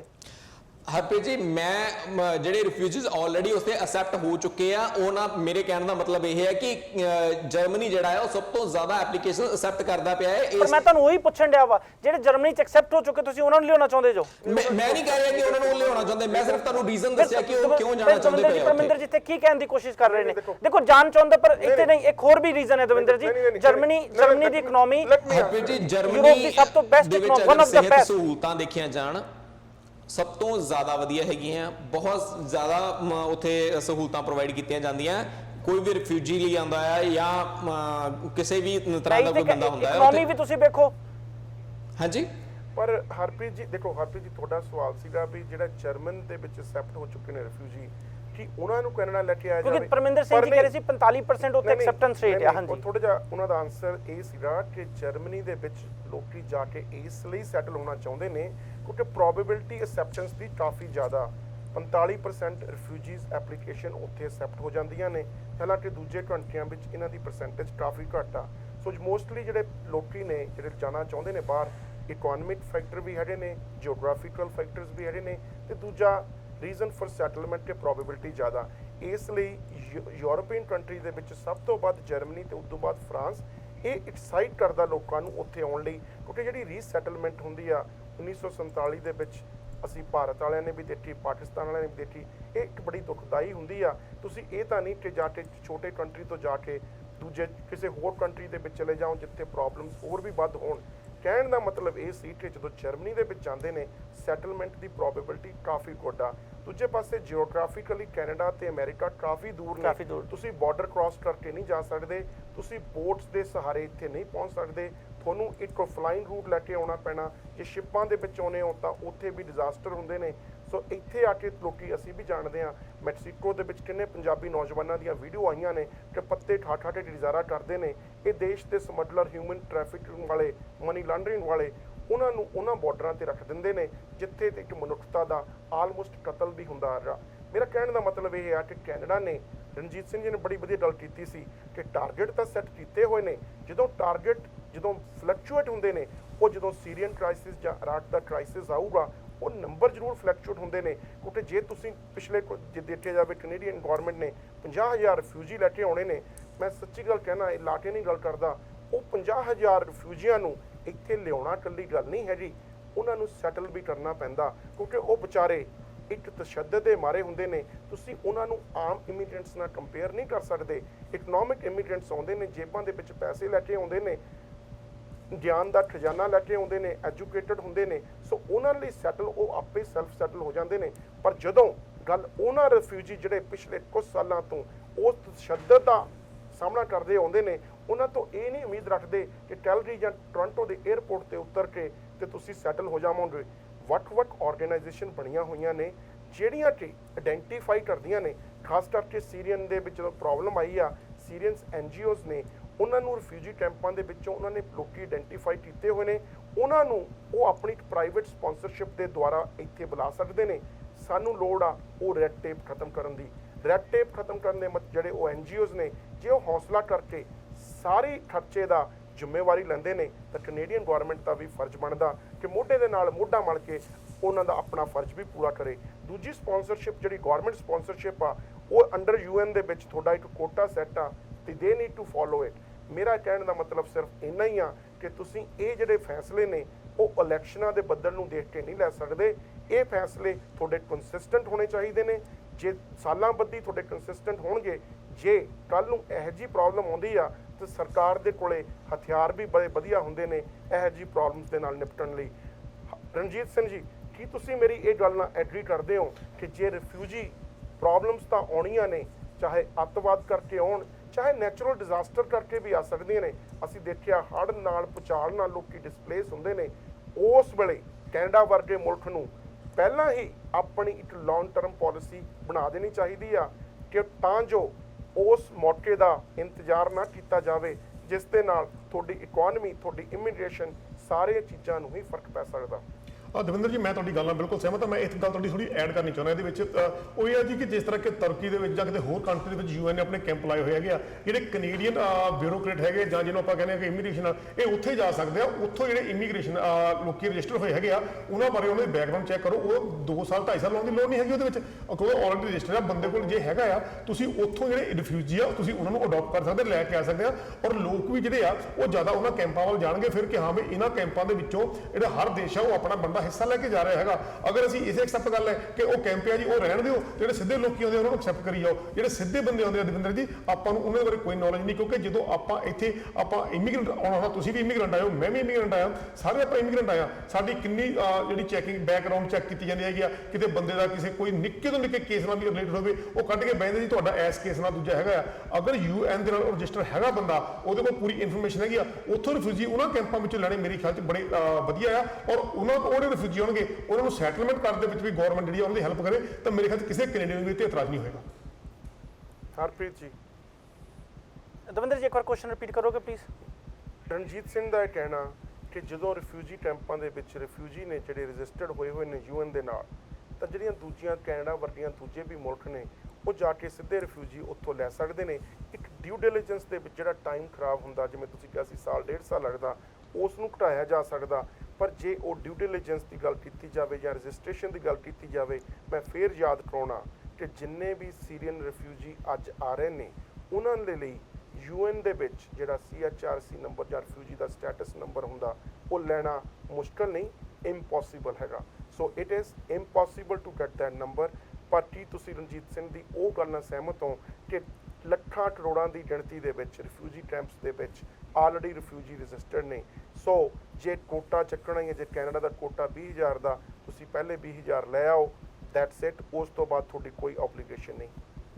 ਆਈ ਡੋਂਟ ਥਿੰਕ ਤੁਸੀਂ ਆਪਣਾ ਓਬਲੀਗੇਸ਼ਨ ਨੂੰ ਇਦਾਂ ਹਟਾ ਸਕਦੇ ਹੋ ਦਵਿੰਦਰ ਜੀ, ਕਿਉਂਕਿ ਜੇ ਲਾ ਲਓ ਕਿ ਸਿਚੁਏਸ਼ਨ ਵਰਸ ਹੁੰਦੀ ਆ, ਜਿੱਦਾਂ ਆਪਾਂ ਜਰਮਨੀ ਦੇ ਨੰਬਰਸ ਵੇਖਣੇ, ਜਰਮਨੀ ਜ਼ਿਆਦਾ ਲੈਣ ਡਿਆ ਵਾ, US ਤੇ ਜ਼ਿਆਦਾ ਲੈਣ ਡਿਆ ਜਾਂ ਦੂਜੇ ਕੰਟਰੀਜ਼ ਜ਼ਿਆਦਾ ਲੈਂਦੇ ਨੇ, ਉੱਥੇ ਕੈਨੇਡਾ ਦਾ ਵੀ ਫਰਜ਼ ਬਣਦਾ। ਕੈਨੇਡਾ ਹਿਊਮੈਨਿਟੇਰੀਅਨ ਗਰਾਊਂਡ ਤੇ ਜੇ ਵੇਖੋ ਤੇ ਹਮੇਸ਼ਾ ਹੀ ਆਪਾਂ ਚੈਂਪੀਅਨ ਰਹੇ ਨੇ, ਤੇ ਜੇ ਰਿਫਿਊਜੀ ਕ੍ਰਾਈਸਿਸ ਵਰਸ ਹੁੰਦਾ ਵਾ ਤੇ ਕੈਨੇਡਾ ਨੂੰ ਰਿਫਿਊਜੀ ਜ਼ਿਆਦਾ ਲੈਣੇ ਚਾਹੀਦੇ ਨੇ। ਆਈ ਡੋਂਟ ਥਿੰਕ ਸਾਨੂੰ ਕਿੰਨੇ ਤੋਂ ਜ਼ਿਆਦਾ ਲੈਣੇ ਚਾਹੀਦੇ? ਦੇਖੋ ਦਵਿੰਦਰ ਜੀ, ਇਟ ਡਿਪੈਂਡਸ ਔਨ ਕਿੰਨਾ ਵਰਸ ਹੁੰਦਾ ਵਾ, ਦੂਜੇ ਕੰਟਰੀਜ਼ ਕੀ ਰੋਲ ਪਲੇ ਕਰ ਰਿਹਾ, ਇਹ ਸਾਰੀ ਚੀਜ਼ਾਂ ਉੱਤੇ ਡਿਪੈਂਡ ਕਰੂਗਾ। ਪਰ ਤੁਸੀਂ ਇਮੀਗ੍ਰੇਸ਼ਨ ਨੂੰ ਤੇ ਰਿਫਿਊਜੀ ਨੂੰ ਉਸ ਟਾਈਮ ਤੇ ਦੋਵਾਂ ਨੂੰ ਇੱਕੋ ਥਾਲੀ 'ਚ ਨਹੀਂ ਰੱਖ ਸਕਦੇ, ਕਿਉਂਕਿ ਇਹ ਹਿਊਮੈਨਿਟੇਰੀਅਨ ਗਰਾਊਂਡ ਤੇ ਤੁਸੀਂ ਰਿਫਿਊਜੀ ਲੈਂਦੇ ਜੋ। ਕੈਨੇਡਾ ਹਮੇਸ਼ਾ ਚੈਂਪੀਅਨ ਰਿਹਾ ਵਾ ਤੇ ਕੈਨੇਡਾ ਨੂੰ ਆਪਣਾ ਰੋਲ ਪਲੇ ਕਰਨਾ ਹੀ ਪਊਗਾ। ਪਰ ਜਦੋਂ ਗੱਲਬਾਤ ਕੀਤੀ ਜਾਊਗੀ ਕਿ ਜੇ ਤੁਸੀਂ, ਜਿਵੇਂ ਮੈਂ ਦੱਸਿਆ ਕਿ 50,000 ਰਿਫਿਊਜੀ ਪਹਿਲਾਂ ਆ ਰਹੇ ਨੇ ਇਰਾਕ ਤੋਂ, ਉਸ ਤੋਂ ਬਾਅਦ ਸੀਰੀਆ ਤੋਂ, ਥੋੜੀ ਜਿਹੀ ਲਾ ਐਂਡ ਸੇਫਟੀ ਤਾਂ ਮੋਨੀਟਰ ਕਰਨੀ ਪੈਣੀ ਹੈ ਕਿ ਜਿੱਥੋਂ ਜਿਹੜੇ ਮੁਲਕ ਦੇ ਵਿੱਚੋਂ ਆ ਰਹੇ ਨੇ, ਵੀ ਨੋ ਕਿ ਜਿਹੜੇ ਉਹ ਚਲਾਕ ਜਿਹੜੇ ਅੱਤਵਾਦ ਦਾ ਸਹਾਰਾ ਲੈ ਕੇ ਆਈਸਿਸ ਦੇ ਵਿੱਚ ਸ਼ਾਮਲ ਨੇ, ਉਹ ਵੀ ਉਹਨਾਂ ਰਿਫਿਊਜੀਆਂ ਦੇ ਵਿੱਚ ਇਹ ਕੰਟਰੀਜ਼ ਦੇ ਵਿੱਚ ਆ ਸਕਦੇ ਨੇ। ਸੋ ਕੈਨੇਡਾ ਤੇ ਅਮਰੀਕਾ ਤੇ ਯੂਰਪੀਅਨ ਕੰਟਰੀਜ਼ ਨੂੰ ਡਿਊ ਡਿਲੀਜੈਂਸ ਤਾਂ ਕਰਨੀ ਪੈਣੀ ਆ। ਦੂਜੀ ਗੱਲ ਹਰਪ੍ਰੀਤ ਜੀ, ਕੈਨੇਡਾ ਵਰਗੇ ਮੁਲਕ ਦੀ ਜਿਸ ਦੀ ਆਬਾਦੀ ਹੀ ਬਹੁਤ ਘੱਟ ਆ, ਇਮੀਗ੍ਰੇਸ਼ਨ ਦੇ ਵਿੱਚ ਕੋਟੇ ਸੈੱਟ ਨੇ, ਵੱਖ-ਵੱਖ ਪਾਰਟੀਆਂ ਵੱਲੋਂ ਪ੍ਰੋਮਿਸਿਸ ਕੀਤੇ ਜਾਂਦੇ ਨੇ, ਜਾਂ ਜਿਹੜੀ ਕੋਈ ਵੀ ਮੌਕੇ ਦੀ ਸਰਕਾਰ ਹੁੰਦੀ ਆ ਉਹਨਾਂ ਨੂੰ ਫੋਰਸ ਕੀਤਾ ਜਾਂਦਾ ਕਿ ਉਹਨਾਂ ਦੀ ਇੱਕ ਓਬਲੀਗੇਸ਼ਨ ਆ ਇਕਨੋਮੀ ਪੱਖੀ ਤੇ ਸੋਸ਼ਲ ਫੈਮਿਲੀ ਰੀਯੂਨੀਫਿਕੇਸ਼ਨ ਦੀ, ਪੈਰੈਂਟਲ ਇਮੀਗ੍ਰੇਸ਼ਨ ਦੀ, ਉਸ ਦੇ ਕੋਟੇ ਨੂੰ ਵੀ ਸੋਲਵ ਕਰਨਾ। ਜੇ ਤੁਸੀਂ ਲੱਖਾਂ ਦੀ ਗਿਣਤੀ ਦੇ ਵਿੱਚ ਇੱਥੇ ਰਿਫਿਊਜੀ ਲੈ ਕੇ ਆਓਗੇ, ਕਿਤੇ ਨਾ ਕਿਤੇ ਇਮੀਗ੍ਰੇਸ਼ਨ ਕੋਟਾ ਹਟ ਤਾਂ ਹੋਣਾ ਹੀ ਆ। ਉਸ ਨੂੰ ਤੁਸੀਂ ਕਿਵੇਂ ਚੁਕਲਾ ਸਕਦੇ ਹੋ? ਪਰਮਿੰਦਰ ਸਿੰਘ ਜੀ। ਦਵਿੰਦਰ ਜੀ, ਅਸੀਂ ਇਹ ਕੋਟਾ ਜਿਹੜਾ ਹੈਗਾ ਆ ਉਹ ਬਿਲਕੁਲ ਅਸੀਂ ਨਹੀਂ ਉਸ ਨੂੰ ਝੁਠਲਾ ਸਕਦੇ, ਪਰ ਐਕਸੈਪਸ਼ਨਸ ਅਸੀਂ ਜ਼ਰੂਰ ਐਡ ਕਰ ਸਕਦੇ ਹਾਂ। ਜਦੋਂ ਸਾਨੂੰ ਪਤਾ ਹੈ ਕਿ ਹਾਂਜੀ ਇੱਕ ਜਗ੍ਹਾ ਕ੍ਰਾਈਸਿਸ ਹੈਗਾ ਤੇ ਅਸੀਂ ਉਹਦੇ ਵਿੱਚ ਆਪਣੀ ਜਿਹੜੀ ਆਪਣਾ ਬਣਦਾ ਹਿੱਸਾ ਆ ਅਸੀਂ ਉਹ ਪਾਉਣਾ ਚਾਹੁੰਦੇ ਆ, ਜਾਂ ਉੱਥੋਂ ਦੇ ਲੋਕਾਂ ਦੀ ਅਸੀਂ ਵਾਕਈ ਹੈਲਪ ਕਰਨਾ ਚਾਹੁੰਦੇ ਆ, ਤੇ ਆਈ ਥਿੰਕ ਅਸੀਂ ਐਕਸੈਪਸ਼ਨਸ ਕ੍ਰੀਏਟ ਕਰ ਸਕਦੇ ਹਾਂ। ਹਮੇਸ਼ਾ ਤੋਂ ਕ੍ਰੀਏਟ ਹੁੰਦੀਆਂ ਆਈਆਂ। ਜੇ ਅਸੀਂ ਗੱਲ ਕਰੀਏ ਪਹਿਲਾਂ ਕੈਨੇਡਾ ਦੇ ਵਿੱਚ ਜਿਹੜਾ ਟੈਂਪਰੇਰੀ ਵਰਕਰਸ ਪ੍ਰੋਗਰਾਮ ਸੀਗਾ ਉਹ ਇੱਕਦਮ ਓਪਨ ਕੀਤਾ ਗਿਆ ਸੀਗਾ, ਤੇ ਸ਼ਾਇਦ ਉਸ ਟਾਈਮ ਦੇ ਉੱਤੇ ਵੀ ਅਸੀਂ ਐਕਸੈਪਸ਼ਨਸ ਜਿਹੜੇ ਰਿਫਿਊਜੀਜ਼ ਹੈਗੇ ਉਹਨਾਂ ਲਈ ਵੀ ਐਡ ਕਰ ਸਕਦੇ ਹਾਂ। ਪਰ ਜਦੋਂ 2012 ਦੇ ਵਿੱਚ ਕੈਨੇਡਾ ਦੇ ਵਿੱਚ ਇੱਕ ਲਾਅ ਬਣਾਇਆ ਗਿਆ ਕਿ ਕੈਨੇਡਾ ਉਸ ਰਿਫਿਊਜੀ ਨੂੰ ਹੀ ਐਕਸੈਪਟ ਕਰੂਗਾ ਜਿਹੜਾ ਕਿ ਇੱਕ ਸਰਟੀਫਾਈਡ ਰਿਫਿਊਜੀ ਹੋਵੇ, ਜਦੋਂ ਇਹੋ ਜਿਹੇ ਕ੍ਰਾਈਸਿਸ ਆਉਂਦੇ ਨੇ ਉਸ ਸਰਟੀਫਿਕੇਸ਼ਨ ਨੂੰ ਇਗਨੋਰ ਕਰਨਾ ਚਾਹੀਦਾ ਜਾਂ ਨਹੀਂ? ਰਣਜੀਤ ਸਿੰਘ ਜੀ, ਜਿਹੜੇ ਇਸ ਤਰ੍ਹਾਂ ਦੇ ਕ੍ਰਾਈਸਿਸ ਆਉਂਦੇ ਨੇ ਦਵਿੰਦਰ ਜੀ, ਪਹਿਲੀ ਗੱਲ ਤਾਂ ਕ੍ਰਾਈਸਿਸ ਆਉਣੇ ਇਹੋ ਜਿਹੇ ਨਾ ਆਉਣ ਤੇ ਮੇਰੇ ਖਿਆਲ ਜ਼ਿਆਦਾ ਬੈਟਰ ਆ। ਮੈਂ ਆਪਣੇ ਨੂੰ ਇਹ ਦੁਆ ਕਰਦਾ, ਅਰਦਾਸ ਵੀ ਕਰਦੇ ਆ ਕਿ ਨਾ ਆਉਣ। ਪਰ ਅਗਰ ਇਸ ਤਰ੍ਹਾਂ ਹੁੰਦਾ ਆ ਤੇ ਜਿਸ ਤਰ੍ਹਾਂ UN ਨੇ ਕੈਂਪ ਲਾਏ ਹੈਗੇ ਆ ਜੀ, ਕਿਉਂ ਉਹਨਾਂ ਜਿਹੜੇ ਕੈਂਪਾਂ 'ਚ ਜਾ ਕੇ ਲੋਕੀ ਬੈਠੇ ਆ, ਚਾਹੇ ਉਹ ਰਜਿਸਟਰ ਨਹੀਂ ਹੋਏ, ਐਟਲੀਸਟ ਉਹ ਆਪਣੇ ਇੱਕ ਜਗ੍ਹਾ ਤੇ ਬੈਠੇ ਹੈਗੇ, ਤੁਸੀਂ ਜਾ ਕੇ ਉਹਨਾਂ ਦੇ ਉੱਥੇ ਵੈਰੀਫਿਕੇਸ਼ਨ ਕਰ ਸਕਦੇ ਹੈਗੇ ਆ। ਯੈਸ, ਉੱਥੇ ਜਾ ਕੇ ਮੈਂ ਹਾਲੇ ਵੀ ਇਹੀ ਕਹਿੰਦਾ ਕਿ ਜਿਹੜੇ ਲੋਕ ਇਹ ਕਹਿੰਦੇ ਆ ਜੀ ਕਿ ਅਸੀਂ ਪੈਸੇ ਦਿੱਤੇ ਸੀ, ਉਹ ਕਿਸ਼ਤੀ ਰਾਹੀਂ ਆ ਰਹੇ ਸੀਗੇ, ਠੀਕ ਹੈ, ਸਾਡੇ ਪੰਜਾਬੀ ਵੀ ਬਹੁਤ ਸਾਰੇ ਇਸ ਤਰ੍ਹਾਂ ਆਏ ਹੈਗੇ ਆ, ਉਹ ਆ ਰਹੇ ਸੀ, ਉਹਦੀ ਡੈਥ ਹੋ ਗਈ, ਪਰ ਕਿਉਂ ਨਹੀਂ ਅਸੀਂ ਉਹਨਾਂ ਦੇ ਉੱਥੇ ਜਾਂਦੇ, ਉੱਥੇ ਜਾ ਕੇ ਥੋੜਾ ਬਹੁਤਾ ਕਰਦੇ, ਜਿਹੜੇ ਇੱਥੇ ਉਹਨਾਂ ਦੇ ਕੋਈ ਬੈਠੇ ਹੈਗੇ ਆ ਉਹਨਾਂ ਨੂੰ ਪੈਸੇ ਭੇਜਦੇ ਹੈਗੇ ਆ, ਤੁਸੀਂ ਉੱਥੇ ਕੈਂਪਾਂ 'ਚ ਬੈਠੇ ਕਰ ਦਿਓ ਤਾਂ ਕਿ ਥੋੜੀ ਜਿਹੀ ਜ਼ਿੰਦਗੀ ਉਹ ਉੱਥੇ ਵੀ ਵਧੀਆ ਕਰ ਸਕਣ। ਇੱਕ ਐਟਲੀਸਟ ਸੇਫ ਤਾਂ ਹੈਗੇ ਆ। ਇਸ ਤਰ੍ਹਾਂ ਸਮੁੰਦਰ ਦੇ ਵਿੱਚ ਜਿਸ ਤਰ੍ਹਾਂ ਤੁਸੀਂ ਆਪਾਂ ਸਾਰਿਆਂ ਨੂੰ ਪਤਾ ਕਿ ਉਹ ਲਾਸ਼ ਇੱਕ ਛੋਟੇ ਜਿਹੇ ਬੱਚੇ ਦੀ ਬਾਹਰ ਆਈ, ਆਪਾਂ ਸਾਰੇ ਉਹ ਦੇਖ ਕੇ ਕਾਫੀ ਇਮੋਸ਼ਨ ਹੈਗੇ ਆ। ਇਹਨਾਂ ਚੀਜ਼ਾਂ ਤੋਂ ਬਚਿਆ ਜਾ ਸਕਦਾ। ਐਟਲੀਸਟ ਜਿਹੜੇ ਕੈਨੇਡੀਅਨ ਗਵਰਨਮੈਂਟ ਆ, ਅਗਰ ਇਹਨਾਂ ਨੇ ਕਰਨਾ ਵੀ ਆ ਤੇ ਮੈਂ ਫਿਰ ਉੱਥੇ ਆ ਨਹੀਂ, ਉਹਨਾਂ ਕੈਂਪਾਂ ਦੇ ਵਿੱਚ ਜਾਓ ਜਿੱਥੇ ਉਹ ਲੋਕ ਆ ਰਹੇ ਹੈਗੇ ਆ, ਔਰ ਉੱਥੋਂ ਤੁਸੀਂ ਬੱਚਿਆਂ ਨੂੰ ਜਾਂ ਬੰਦਿਆਂ ਨੂੰ ਜਿਹਨੂੰ ਵੀ ਲੈ ਕੇ ਆਉਣਾ ਚਾਹੁੰਦੇ ਆ, ਤੁਸੀਂ ਉਹਨਾਂ ਨੂੰ ਉੱਥੋਂ ਐਜ਼ ਰਿਫਿਊਜੀ ਲੈ ਕੇ ਆ ਸਕਦੇ ਹੈਗੇ ਆ। ਕਿਸੇ ਕੈਨੇਡੀਅਨ ਤੇ objection ਨਹੀਂ ਹੋਏਗਾ। ਜਿਹੜੀ ਇਹ ਸਰਟੀਫਿਕੇਸ਼ਨ ਦੇ ਨਾਲ ਜਿਹੜੀਆਂ ਬਿਊਰੋਕ੍ਰੈਟਿਕ ਹਰਡਲਸ ਆਈਆਂ ਨੇ ਉਸ ਦੇ ਬਾਰੇ ਜੇ ਤੁਹਾਨੂੰ ਮੈਂ ਥੋੜ੍ਹੇ ਜਿਹੇ ਅੰਕੜੇ ਦੱਸਣਾ ਚਾਹੂੰਗਾ ਕਿ ਰਿਫਿਊਜੀ ਕੈਂਪ ਜਿਹੜੇ ਨੇ ਇਕੱਲੇ ਉਹ ਟਰਕੀ ਜਾਂ ਕਿਤੇ ਨਾਲ ਦੇ ਦੇਸ਼ਾਂ ਦੇ ਵਿੱਚ ਨਹੀਂ ਲੱਗੇ ਹੋਏ। ਰਿਫਿਊਜੀ ਕੈਂਪ ਕਈ ਹੋਰ ਦੇਸ਼ਾਂ ਦੇ ਵਿੱਚ ਵੀ ਲੱਗੇ ਨੇ। ਉਹਨਾਂ ਦੇ ਵਿੱਚ ਬੈਰੂਤ, ਅਮਾਨ ਤੇ ਜੇ ਅੰਕਾਰਾ ਦੀ ਗੱਲ ਕੀਤੀ ਜਾਵੇ, ਬੈਰੂਤ ਦੇ ਵਿੱਚ ਜੇ ਕਿਸੇ ਨੇ ਕੈਨੇਡੀਅਨ ਸਰਟੀਫਿਕੇਸ਼ਨ ਦੇ ਵਿੱਚ ਆਉਣਾ ਤਾਂ ਐਪਲੀਕੇਸ਼ਨ ਦਾ ਪ੍ਰੋਸੈਸ 11 ਮਹੀਨੇ। ਜੇ ਪ੍ਰਾਈਵੇਟ ਸਪਾਂਸਰ ਤੁਸੀਂ ਫੈਮਿਲੀ ਲੱਭ ਕੇ ਉਹਨੂੰ ਸਪਾਂਸਰ ਕਰਦੇ ਨੇ ਜਿਨ੍ਹਾਂ ਕੋਲੇ ਬਕਾਇਦਾ UN ਦੇ ਥਰੂ ਰਿਫਿਊਜੀ ਦਾ ਸਰਟੀਫਿਕੇਸ਼ਨ ਨੰਬਰ ਹੈਗਾ ਤਾਂ ਉਸ ਨੂੰ 11 ਮਹੀਨੇ ਲੱਗਦੇ ਨੇ। ਜੇ ਗੱਲ ਅਮਾਨ ਦੀ ਕੀਤੀ ਜਾਵੇ ਤਾਂ 19 ਮਹੀਨੇ। ਜੇ ਗੱਲ ਅੰਕਾਰਾ ਦੀ ਕੀਤੀ ਜਾਵੇ ਤਾਂ ਆਲਮੋਸਟ 4 ਸਾਲ ਲੱਗਦੇ ਨੇ। ਜੇ ਤੁਸੀਂ ਅਮਾਨ ਉੱਤੇ ਅੰਕਾਰਾ ਦੇ ਵਿੱਚੋਂ ਤੁਹਾਡੇ ਕੋਲੇ ਉਹਦਾ UN ਦਾ ਰਿਫਿਊਜੀ ਸਰਟੀਫਿਕੇਸ਼ਨ ਨੰਬਰ ਹੈਗਾ ਤੇ ਕੈਨੇਡਾ ਦੇ ਵਿੱਚ ਆਉਣਾ ਚਾਹੁੰਦੇ ਹੋ ਤੇ ਤੁਹਾਨੂੰ ਕੋਈ ਇੱਕ ਪ੍ਰਾਈਵੇਟ ਗਰੁੱਪ ਜਾਂ ਪ੍ਰਾਈਵੇਟ ਫੈਮਿਲੀ ਸਪਾਂਸਰ ਕਰਨਾ ਚਾਹੁੰਦੀ ਆ ਤਾਂ ਉਸ ਦਾ ਵੇਟਿੰਗ ਟਾਈਮ 4 ਸਾਲ ਹੈਗਾ। ਜਦੋਂ ਇੰਨੀ ਵੱਡੀ, ਜਿਵੇਂ ਹਰਪ੍ਰੀਤ ਜੀ ਨੇ ਗੱਲ ਕੀਤੀ ਸੀ ਕਿ ਡਿਊ ਡਿਲੀਜੈਂਸ ਦੇ ਵਿੱਚ ਇੰਨਾ ਪ੍ਰੋਸੀਜਰ ਲੱਗ ਜਾਂਦਾ, 4 ਸਾਲ ਦੀ ਗੱਲ ਕਰ ਰਹੇ ਹਾਂ ਰਿਫਿਊਜੀ ਦੇ ਲਈ ਕੈਂਪ ਦੇ ਵਿੱਚੋਂ ਇੱਥੇ ਆਉਣ ਲਈ, ਤਾਂ ਕੀ ਇਹ ਸਰਟੀਫਿਕੇਸ਼ਨ ਜਿਹੜੀ ਹੈਗੀ ਆ ਮੈਂਡੇਟਰੀ, ਇਸ ਨੂੰ ਇਗਨੋਰ ਕੀਤਾ ਜਾ ਸਕਦਾ ਜਾਂ ਨਹੀਂ? ਹਰਨੇਹਾ ਜੀ। ਮੰਨ ਲਿਆ ਦਵਿੰਦਰ ਜੀ ਕਿ ਮੈਂ ਸਾਰਿਆਂ ਦੀ ਗੱਲਾਂ ਬੜੀ ਧਿਆਨ ਨਾਲ ਸੁਣੀ ਹੈ। ਸਾਰਿਆਂ ਨੇ ਬੜੇ ਅੱਛੇ ਸੋਲੂਸ਼ਨਸ ਦਿੱਤੇ ਹਨ ਕਿ ਸਰਟੀਫਿਕੇਸ਼ਨ ਜਿਹੜੀ ਹੈ ਮਤਲਬ ਲੈਣੀ ਚਾਹੀਦੀ ਹੈ ਨਹੀਂ, ਜਾਂ ਫਿਰ ਰਜਿਸਟ੍ਰੇਸ਼ਨ ਨੰਬਰ ਜਾ ਕੇ ਵੈਰੀਫਾਈ ਕਰਕੇ UN ਕੈਂਪਸ ਤੋਂ ਰਿਫਿਊਜੀਜ਼ ਨੂੰ ਲਿਆਂਦਾ ਜਾਏ। ਬਹੁਤ ਅੱਛੇ ਜਿਹੇ ਸੁਝਾਅ ਦਿੱਤੇ ਨੇ ਸਾਰਿਆਂ ਨੇ। ਪਰ ਮੈਨੂੰ ਅਜੇ ਵੀ ਇਹੀ ਲੱਗਦਾ ਹੈ ਕਿ ਠੀਕ ਹੈ, ਭਾਵੇਂ ਤੁਸੀਂ ਕਹਿ ਦਿਓ ਕਿ 4 ਸਾਲ ਦਾ ਲੰਬਾ ਪ੍ਰੋਸੈਸ ਹੈਗਾ ਤੇ ਇਸ ਸੂਰਤ 'ਚ ਸਾਨੂੰ ਥੋੜਾ ਜਿਹਾ ਫੇਰ ਬਦਲ ਜਿਹੜਾ ਹੈ ਉਹ ਕਰ ਦੇਣਾ ਚਾਹੀਦਾ ਪਾਲਿਸੀਜ਼ ਨੂੰ ਲੈ ਕੇ। ਪਰ ਅਸੀਂ ਇਹ ਸੋਚ ਸਕਦੇ ਕਿਸ ਜਗ੍ਹਾ ਤੋਂ ਇਹ ਜਿਹੜੇ ਨੇ ਰਿਫਿਊਜੀਜ਼ ਆ ਰਹੇ ਹਨ। ਜਿਹਦੇ ਕਿਸੇ ਨਾਰਮਲ ਜਗ੍ਹਾ ਤੋਂ ਆ ਰਹੇ ਹੁੰਦੇ ਜਿੱਥੇ ਇੰਨਾ ਕ੍ਰਾਈਸਿਸ ਇਸ ਤਰ੍ਹਾਂ ਦਾ ਨਾ ਆਇਆ ਹੁੰਦਾ, ਜਿਸ ਤਰ੍ਹਾਂ ਕਿ ਚਲੋ ਠੀਕ ਹੈ ਵੈਦਰ ਕੰਡੀਸ਼ਨਸ ਅਸੀਂ ਲਗਾ ਕੇ ਚੱਲੀਏ, ਇੱਥੇ ਇੱਕ ਅਜਿਹਾ ਕ੍ਰਾਈਸਿਸ ਆਇਆ ਹੈ ਜਿਸ 'ਚ ਟੈਰਰਿਜ਼ਮ ਇਨਵੋਲਵਡ ਹੈ ਤੇ ਇੱਥੇ ਹਰ ਕਦਮ ਜਿਹੜਾ ਹੈ ਉਹ ਬੜਾ ਫੂਕ ਕੇ ਚੱਲਣਾ ਪੈਣਾ, ਕਿਉਂਕਿ ਇਸ ਨਾਲ ਪੂਰੇ ਕੈਨੇਡਾ ਦੀ ਸਿਕਿਉਰਿਟੀ ਕਾਫੀ ਹੈਂਪਰ ਹੋ ਸਕਦੀ ਹੈ। ਜੇ ਨਾਰਮਲ ਵੈਦਰ ਕੰਡੀਸ਼ਨਸ ਕਾਰਨ ਉੱਥੇ ਕਾਫੀ ਕੁਝ ਡਿਸਪਲੇਸ ਹੋ ਗਿਆ ਹੁੰਦਾ, ਘਰ ਲੋਕੀ ਡੁੱਬ ਰਹੇ ਹੁੰਦੇ ਜਾਂ ਕੁਝ ਹੋ ਜਾਂਦਾ, ਫਿਰ ਤੁਸੀਂ ਕਹਿ ਸਕਦੇ ਹੋ ਕਿ ਜੇ ਵੈਦਰ ਕੰਡੀਸ਼ਨਸ ਨੇ ਤੁਸੀਂ ਜਲਦੀ ਤੋਂ ਜਲਦੀ ਇਮੀਗ੍ਰੇਟ ਕਰ ਦਿਓ। ਉਸ ਸੂਰਤ 'ਚ ਤਾਂ ਕਿਸੇ ਵੀ ਤਰ੍ਹਾਂ ਦਾ ਪ੍ਰੋਟੋਕਾਲ, ਕਿਸੇ ਵੀ ਤਰ੍ਹਾਂ ਦੀ ਬਿਊਰੋਕ੍ਰੇਸੀ ਫੋਲੋ ਕਰਨਾ ਪੋਸੀਬਲ ਹੀ ਨਹੀਂ ਹੋ ਸਕਦਾ। ਜਦੋਂ ਨੰਬਰਾਂ ਦੀ ਗੱਲ ਕੀਤੀ ਜਾਵੇ, ਕੈਨੇਡਾ ਨੇ ਆਪਣਾ ਫਰਜ਼ ਹਮੇਸ਼ਾ ਹੀ ਨਿਭਾਇਆ। ਗੱਲ ਕੋਸੋਵੋ ਦੀ ਕੀਤੀ ਜਾਵੇ, ਗੱਲ ਯੁਗਾਂਡਾ ਦੀ ਕੀਤੀ ਜਾਵੇ, ਗੱਲ ਵੀਅਤਨਾਮ ਦੀ ਕੀਤੀ ਜਾਵੇ, ਸਮੇਂ ਦੇ ਵਿੱਚ ਰਿਫਿਊਜੀ ਕੈਨੇਡਾ ਨੇ ਲਏ ਨੇ। 1990 ਦੇ ਵਿੱਚ ਕੋਸੋਵੋ ਦੇ ਵਿੱਚ ਅਸੀਂ ਜਾਣਦੇ ਸੀ ਜਿੰਨੀਆਂ ਪ੍ਰੋਬਲਮਸ ਆਈਆਂ ਸੀ, ਕੈਨੇਡਾ ਨੇ ਆਪਣਾ ਫਰਜ਼ ਨਿਭਾਉਂਦੇ ਹੋਏ 5000 ਰਿਫਿਊਜੀ ਉੱਥੋਂ ਲਏ ਸੀ। ਉਸ ਤੋਂ ਬਾਅਦ 1972 ਦੇ ਵਿੱਚ 5000 ਰਿਫਿਊਜੀ ਲਏ ਸੀ ਯੁਗਾਂਡਾ ਤੋਂ। ਉਸ ਤੋਂ ਬਾਅਦ 1979 1979 1980 ਜਦੋਂ ਕੈਨੇਡਾ ਦੀ ਪੋਪੂਲੇਸ਼ਨ ਕਾਫੀ ਘੱਟ ਸੀਗੀ 60,000 ਰਿਫਿਊਜੀ ਵੀਅਤਨਾਮ ਤੋਂ ਲਏ ਸੀ।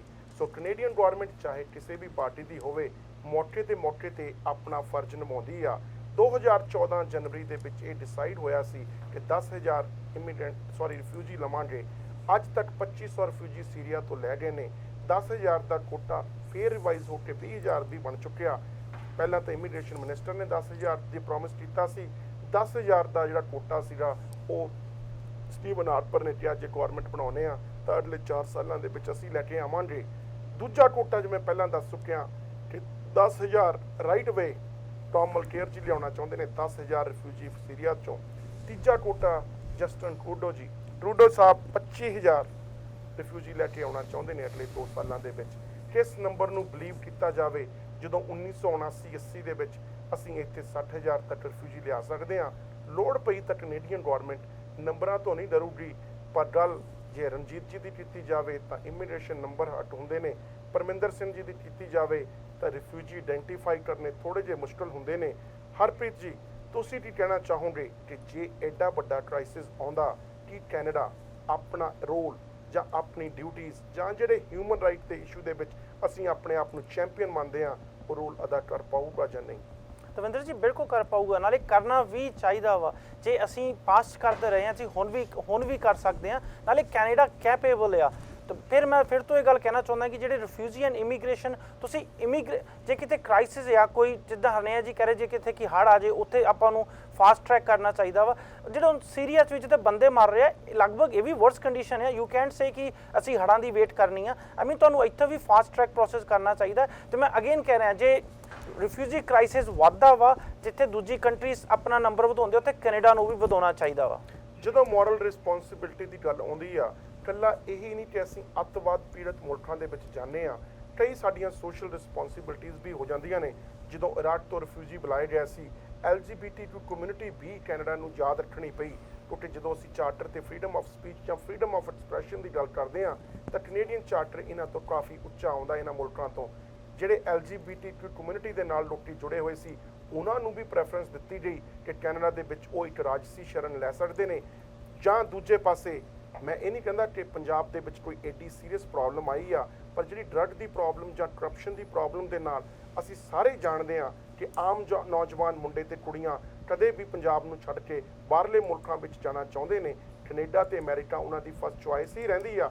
ਪਰ ਜੇ ਇਹ ਪ੍ਰੋਬਲਮ ਅੱਗੇ ਵਧ ਆਉਂਦੀ ਆ ਤਾਂ ਮੇਰਾ ਖਿਆਲ ਆ ਕੈਨੇਡਾ ਵਰਗੇ ਮੁਲਕ ਨੂੰ ਉਸ ਪੰਜਾਬ ਜਿੱਥੇ ਦੇ ਇੱਥੋਂ ਲੱਖਾਂ ਇਮੀਗ੍ਰੈਂਟਾਂ ਨੇ ਆ ਕੇ ਕੈਨੇਡਾ ਦੇ ਇੱਕ ਉਤਪਾਦਨ ਦੇ ਵਿੱਚ ਆਪਣਾ ਹਿੱਸਾ ਪਾਇਆ, ਤਾਂ ਕੈਨੇਡਾ ਉਸ ਗੱਲ ਤੋਂ ਵੀ ਨਹੀਂ ਮੁੱਕਰ ਸਕਦਾ। ਜਦੋਂ ਗੱਲ ਬੈਲੈਂਸ ਕਰਨ ਦੀ ਆਊਗੀ, ਪਰਮਿੰਦਰ ਸਿੰਘ ਜੀ, ਅੱਤਵਾਦ ਪੀੜਤ, ਸੋਸ਼ਲ ਪੀੜਤ ਤੇ ਜਾਂ ਜਿਹੜੇ ਨੈਚੁਰਲ ਡਿਜ਼ਾਸਟਰ ਤੇ ਪੀੜਤ ਆ, ਕੀ ਕੈਨੇਡਾ ਉੱਥੇ ਆਪਣਾ ਬੈਲੈਂਸ ਰੱਖਣ ਦੇ ਵਿੱਚ ਕਾਮਯਾਬ ਹੋਊਗਾ ਜਾਂ ਨਹੀਂ?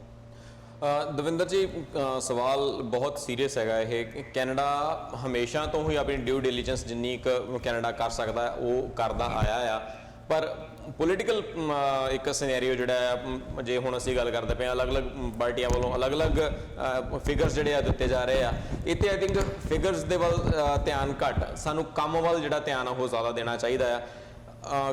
ਕੈਨੇਡਾ ਜੇ ਤੁਸੀਂ ਗੱਲ ਕਰ ਰਹੇ ਹੋ ਸੋਸ਼ਲ ਜਾਂ ਇਕਨੋਮਿਕ ਜਾਂ ਜਿਹੜਾ ਟੈਰਰਿਸਟ ਕ੍ਰਾਈਸਿਸ ਜਿਹੜੇ ਹੈਗੇ ਇਸ ਟਾਈਮ ਚੱਲਦੇ ਪਏ ਆ, ਉਹਨਾਂ ਦੇ ਵਿੱਚ ਜਿੰਨਾ ਵੀ ਹੁਣ ਤੱਕ ਕੰਮ ਕੀਤਾ, ਜੇ ਕੱਲੀ ਸੀਰੀਆ ਨੂੰ ਦੇਖਿਆ ਜਾਵੇ, I think Canada should have done ਮੋਰ।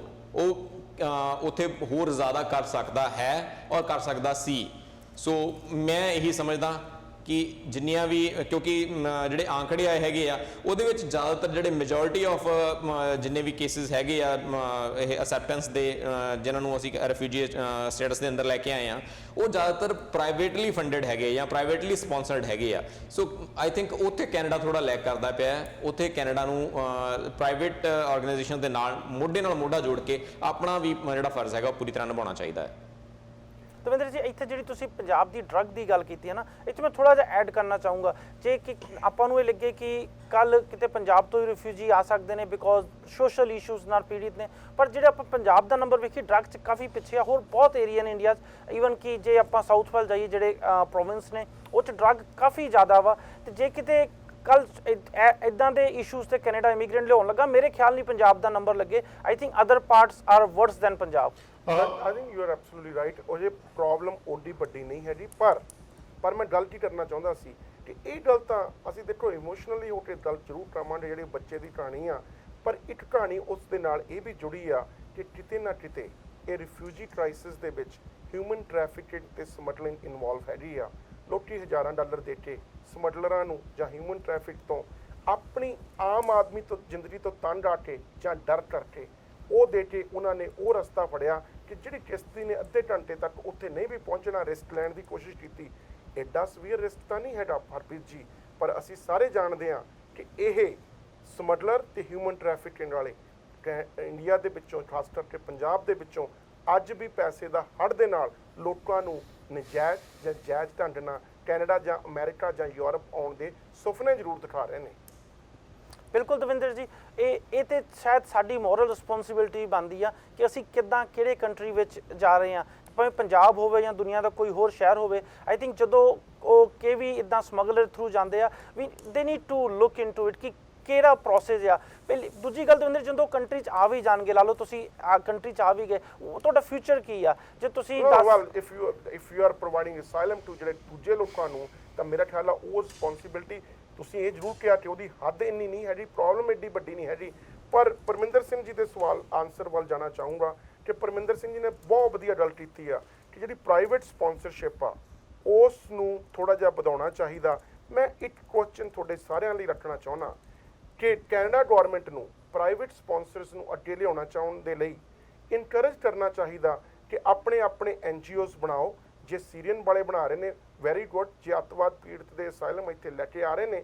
ਦੂਜੇ ਪਾਸੇ ਬਿਲਕੁਲ ਉਹਨਾਂ ਪੰਜਾਬੀਆਂ ਦੀ ਗੱਲ ਕਰਦੇ ਆ ਕਿ ਜੇ ਤੁਸੀਂ ਸੱਚੀ ਉਹ ਫੈਮਿਲੀਜ਼ ਆਇਡੈਂਟੀਫਾਈ ਕਰ ਸਕਦੇ ਹੋ ਕਿ ਜਿਨ੍ਹਾਂ ਨੂੰ ਰਾਜਸੀ ਸ਼ਰਨ ਦੀ ਲੋੜ ਹੈਗੀ ਆ, ਤੁਸੀਂ ਪ੍ਰੂਵ ਕਰ ਦਿਓ। ਉਹਨਾਂ ਕੋਲੇ ਜੇ ਸਰਟੀਫਿਕੇਸ਼ਨ ਹੋਈ ਆ ਜਾਂ ਨਹੀਂ ਹੋਈ ਇਹ ਜੇ ਉਹ ਰਿਫਿਊਜੀ ਕੈਂਪਾਂ ਦੇ ਵਿੱਚ ਰਹਿੰਦੇ ਨੇ ਤੁਸੀਂ ਪ੍ਰਾਈਵੇਟ ਸਪਾਂਸਰਸ਼ਿਪ ਲਿਆਓ ਜਿੰਨੀ ਪ੍ਰਾਈਵੇਟ ਸਪਾਂਸਰਸ਼ਿਪ ਸਾਡੇ NGOs ਜਾਂ ਐਕਟਿਵਿਸਟ ਜਾਂ ਉਹ ਫੈਮਲੀਜ਼ ਕੈਨੇਡਾ ਦੇ ਵਿੱਚ ਲੈ ਕੇ ਆਉਂਦੀਆਂ ਨੇ ਉਹੀ ਕੋਟਾ ਗਵਰਨਮੈਂਟ ਸਪਾਂਸਰਸ਼ਿਪ ਨੂੰ ਵੀ ਮੈਚ ਕਰਨਾ ਚਾਹੀਦਾ ਇਹ ਮੈਚ ਕਰਕੇ ਨਾ ਤਾਂ ਗਵਰਨਮੈਂਟ ਤੇ ਐਲੀਗੇਸ਼ਨ ਲੱਗਣਗੇ ਨਾ ਹੀ ਉਹ ਪ੍ਰਾਈਵੇਟ ਸਪਾਂਸਰਾਂ ਤੇ ਲੱਗਣਗੇ ਕਿ ਗਵਰਨਮੈਂਟ ਸਾਨੂੰ ਇਨਕਰੇਜ ਨਹੀਂ ਕਰ ਸਕਦੀ ਗੱਲਬਾਤ ਸ਼ੁਰੂ ਕਰਾਂਗੇ ਹਰਨੇਹਾ ਜੀ ਤੋਂ ਕੀ ਪ੍ਰਾਈਵੇਟ ਸਪਾਂਸਰਸ਼ਿਪ ਨੂੰ ਗਵਰਨਮੈਂਟ ਨੂੰ ਆਪਣੀ ਗਵਰਨਮੈਂਟ ਸਪਾਂਸਰਸ਼ਿਪ ਦੇ ਨੰਬਰਸ ਨਾਲ ਮੈਚ ਕਰਨਾ ਚਾਹੀਦਾ ਜਾਂ ਨਹੀਂ ਮੈਨੂੰ ਲੱਗਦਾ ਹੈ ਕਿ ਇਹ ਇੱਕ ਟੁਕਵਾ ਸੋਲੂਸ਼ਨ ਹੋ ਸਕਦਾ ਹੈ ਪਰ ਕਿਸੇ ਹੱਦ ਤੱਕ ਮੈਨੂੰ ਲੱਗਦਾ ਹੈ ਕਿ ਜੋ ਗਵਰਨਮੈਂਟ ਨੰਬਰ ਸੈੱਟ ਕਰਦੀ ਹੈ ਉਹ ਕਾफ़ी सारे स्टैट्स फॉलो करके करती है क्योंकि उन्होंने इकोनॉमी भी देखनी है उन्होंने बाकी प्रॉस्पैक्ट्स भी देखने हैं ਜਿਹੜੇ ਕੈਨੇਡੀਅਨਸ ਨੂੰ ਲੈ ਕੇ ਮੱਦੇਨਜ਼ਰ ਰੱਖਦੇ ਹੋਏ ਉਹ ਸੈੱਟ ਕਰਦੇ ਹਨ ਜਦ ਵੀ ਇਮੀਗ੍ਰੇਸ਼ਨ ਪਾਲਿਸੀਜ਼ ਡਰਾ ਕੀਤੀਆਂ ਜਾਂਦੀਆਂ ਹਨ ਉੱਚੇ ਜੌਬ ਫੈਕਟਰਸ ਦੇਖੇ ਜਾਂਦੇ ਹਨ ਅਵੇਲੇਬਿਲਿਟੀ ਫੈਕਟਰਸ ਦੇਖੇ ਜਾਂਦੇ ਹਨ ਇਕਨੋਮੀ ਦੇ ਫੈਕਟਰਸ ਦੇਖੇ ਜਾਂਦੇ ਹਨ ਅੱਜ ਇਹ ਹੁਣ ਟੈਂਪਰੇਰੀ ਫੋਰਨ ਵਰਕਰਸ ਨੂੰ ਵਾਪਸ ਭੇਜਿਆ नहीं मैं मानती हाँ पर मैं ये कह रही हूँ कि जिन्हें बंदे वो कंट्री के अंदर लेके आएंगे ये भी तो देखना है ना कि जॉब डिसप्लेसमेंट्स कितना जाएगी क्योंकि eight the end of the day जब आप टेंपरेरी फॉरेन वर्कर्स जिन्हों को सारे पेपर वर्क होंगे हैं उन्होंने असी वापस भेज रहे हैं आफ्टर पर्टिकुलर टाइम तो मैनू लगता है कि जब गवर्नमेंट कोई सैट करता है नंबर वो सारा कुछ वे करके ही करते हैं तो मैनू नहीं लगता कि प्राइवेट जो कि है सैटअप करके नवे सेंटर्स तुसी रिफ्यूजीज ले आके इस चीज़ को सॉल्व कर सकते हो because at the end of the day company जी कंट्री है उसको अपने ਲੋਕਾਂ ਦੇ ਇੰਟਰਸਟ ਤੇ ਆਪਣੇ ਲੋਕਾਂ ਦੇ ਬੈਨੀਫਿਟਸ ਵੀ ਦੇਖਣੇ ਪੈਣੇ ਆ ਜੀ ਹਾਂ ਦਵਿੰਦਰ ਜੀ ਮੈਂ ਤੁਹਾਡੇ ਇੱਥੇ ਇਕਨੋਮੀ ਜਿਹੜੀ ਪ੍ਰਾਈਵੇਟ ਸਪਾਂਸਰਸ਼ਿਪ ਹੈਗੀ ਆ ਤੁਸੀਂ ਕਿਹਦੇ ਕੋਲ ਦੋਗੇ ਹੁਣ ਅਗਰ ਸੀਰੀਆ ਵਰਗੇ ਮੁਲਕ 'ਚ ਹੈਗੇ ਕ੍ਰਾਈਸਿਸ ਅਗਰ ਕੋਈ ਆਪਣੀ ਫੈਮਿਲੀ ਨੂੰ ਆ ਕੇ ਕਹੇਗਾ ਇਸ ਤਰ੍ਹਾਂ ਮੇਰੇ ਖਿਆਲ 'ਚ ਕੋਈ ਵੀ ਬੰਦਾ ਹੋਏਗਾ ਉਹ ਨਹੀਂ ਕਰੇਗਾ ਹਾਂ NGO ਜਿਹੜੀਆਂ ਹੋਣਗੀਆਂ ਨੇ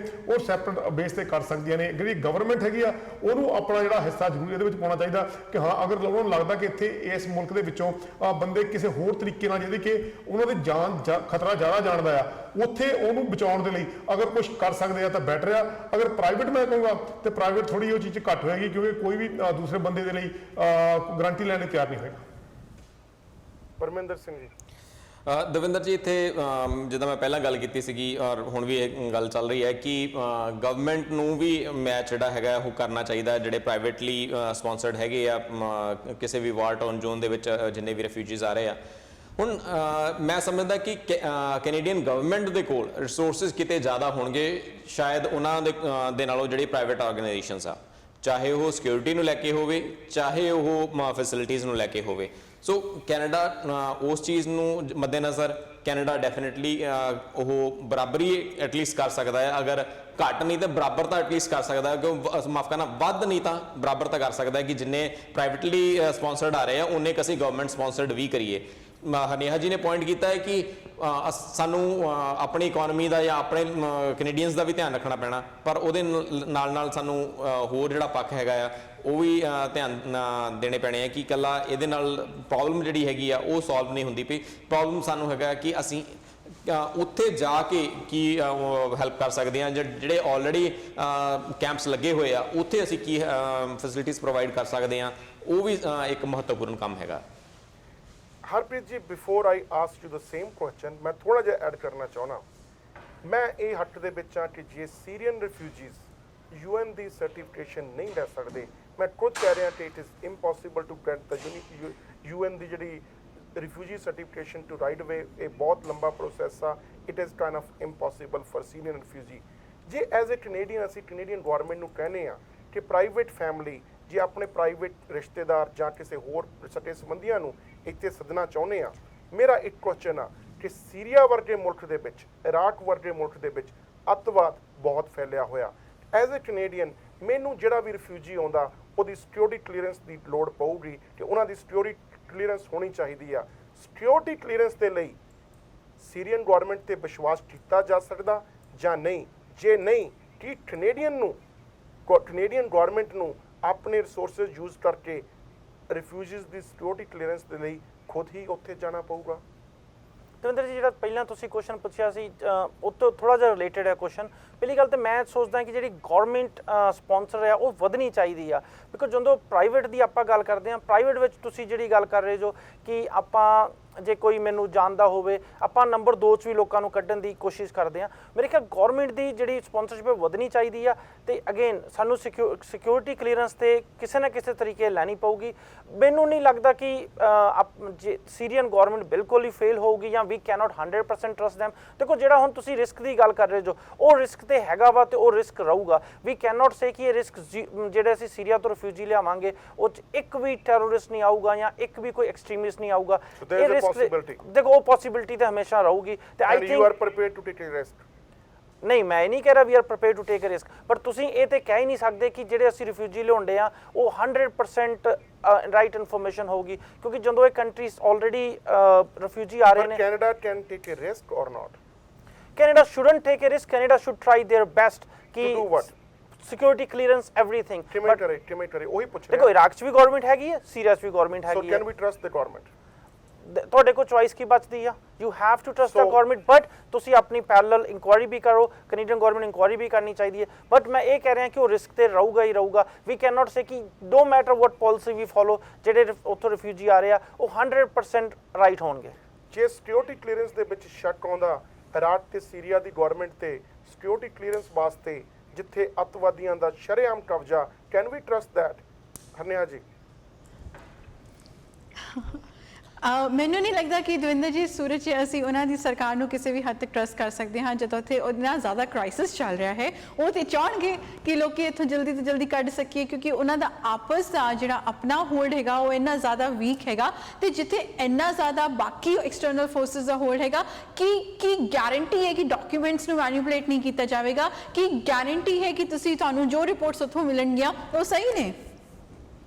ਬਿਲਕੁਲ ਸਹੀ ਕਿਹਾ। ਜਦੋਂ ਗੱਲਬਾਤ ਕੈਨੇਡਾ ਦੀ ਗੱਲ ਕੀਤੀ ਜਾਵੇ, ਉਂਗਲਾਂ ਉਠਾਉਣੀਆਂ ਤਾਂ ਬਹੁਤ ਚੰਗੀਆਂ ਨੇ, ਚਾਹੇ ਲਿਬਰਲ ਪਾਰਟੀ ਦੇ ਲੀਡਰ ਉਠਾਉਂਦੇ ਹੋਣ, ਚਾਹੇ ਦੂਜੀਆਂ ਆਪੋਜੀਸ਼ਨ ਪਾਰਟੀ ਲਾਈਕ NDP ਦੇ ਟੌਮ ਮਲਟੀਅਰ ਉਠਾਉਂਦੇ ਹੋਣ, ਜਾਂ ਖੁਦ ਸਟੀਵਨ ਹਾਰਪਰ ਜੋ ਆਪਣੇ ਆਪ ਨੂੰ ਬਿਲਕੁਲ ਸਹੀ ਕਹਿ ਰਹੇ ਨੇ, ਉਹਨਾਂ ਨੂੰ ਵੀ ਆਪਣੀਆਂ ਗਲਤੀਆਂ ਲੁਕਾਉਣ ਲਈ ਕੁਛ ਨਾ ਕੁਛ ਪੋਲੀਟੀਕਲ ਸਟੇਟਮੈਂਟ ਤਾਂ ਦੇਣੀ ਪੈਂਦੀ ਆ।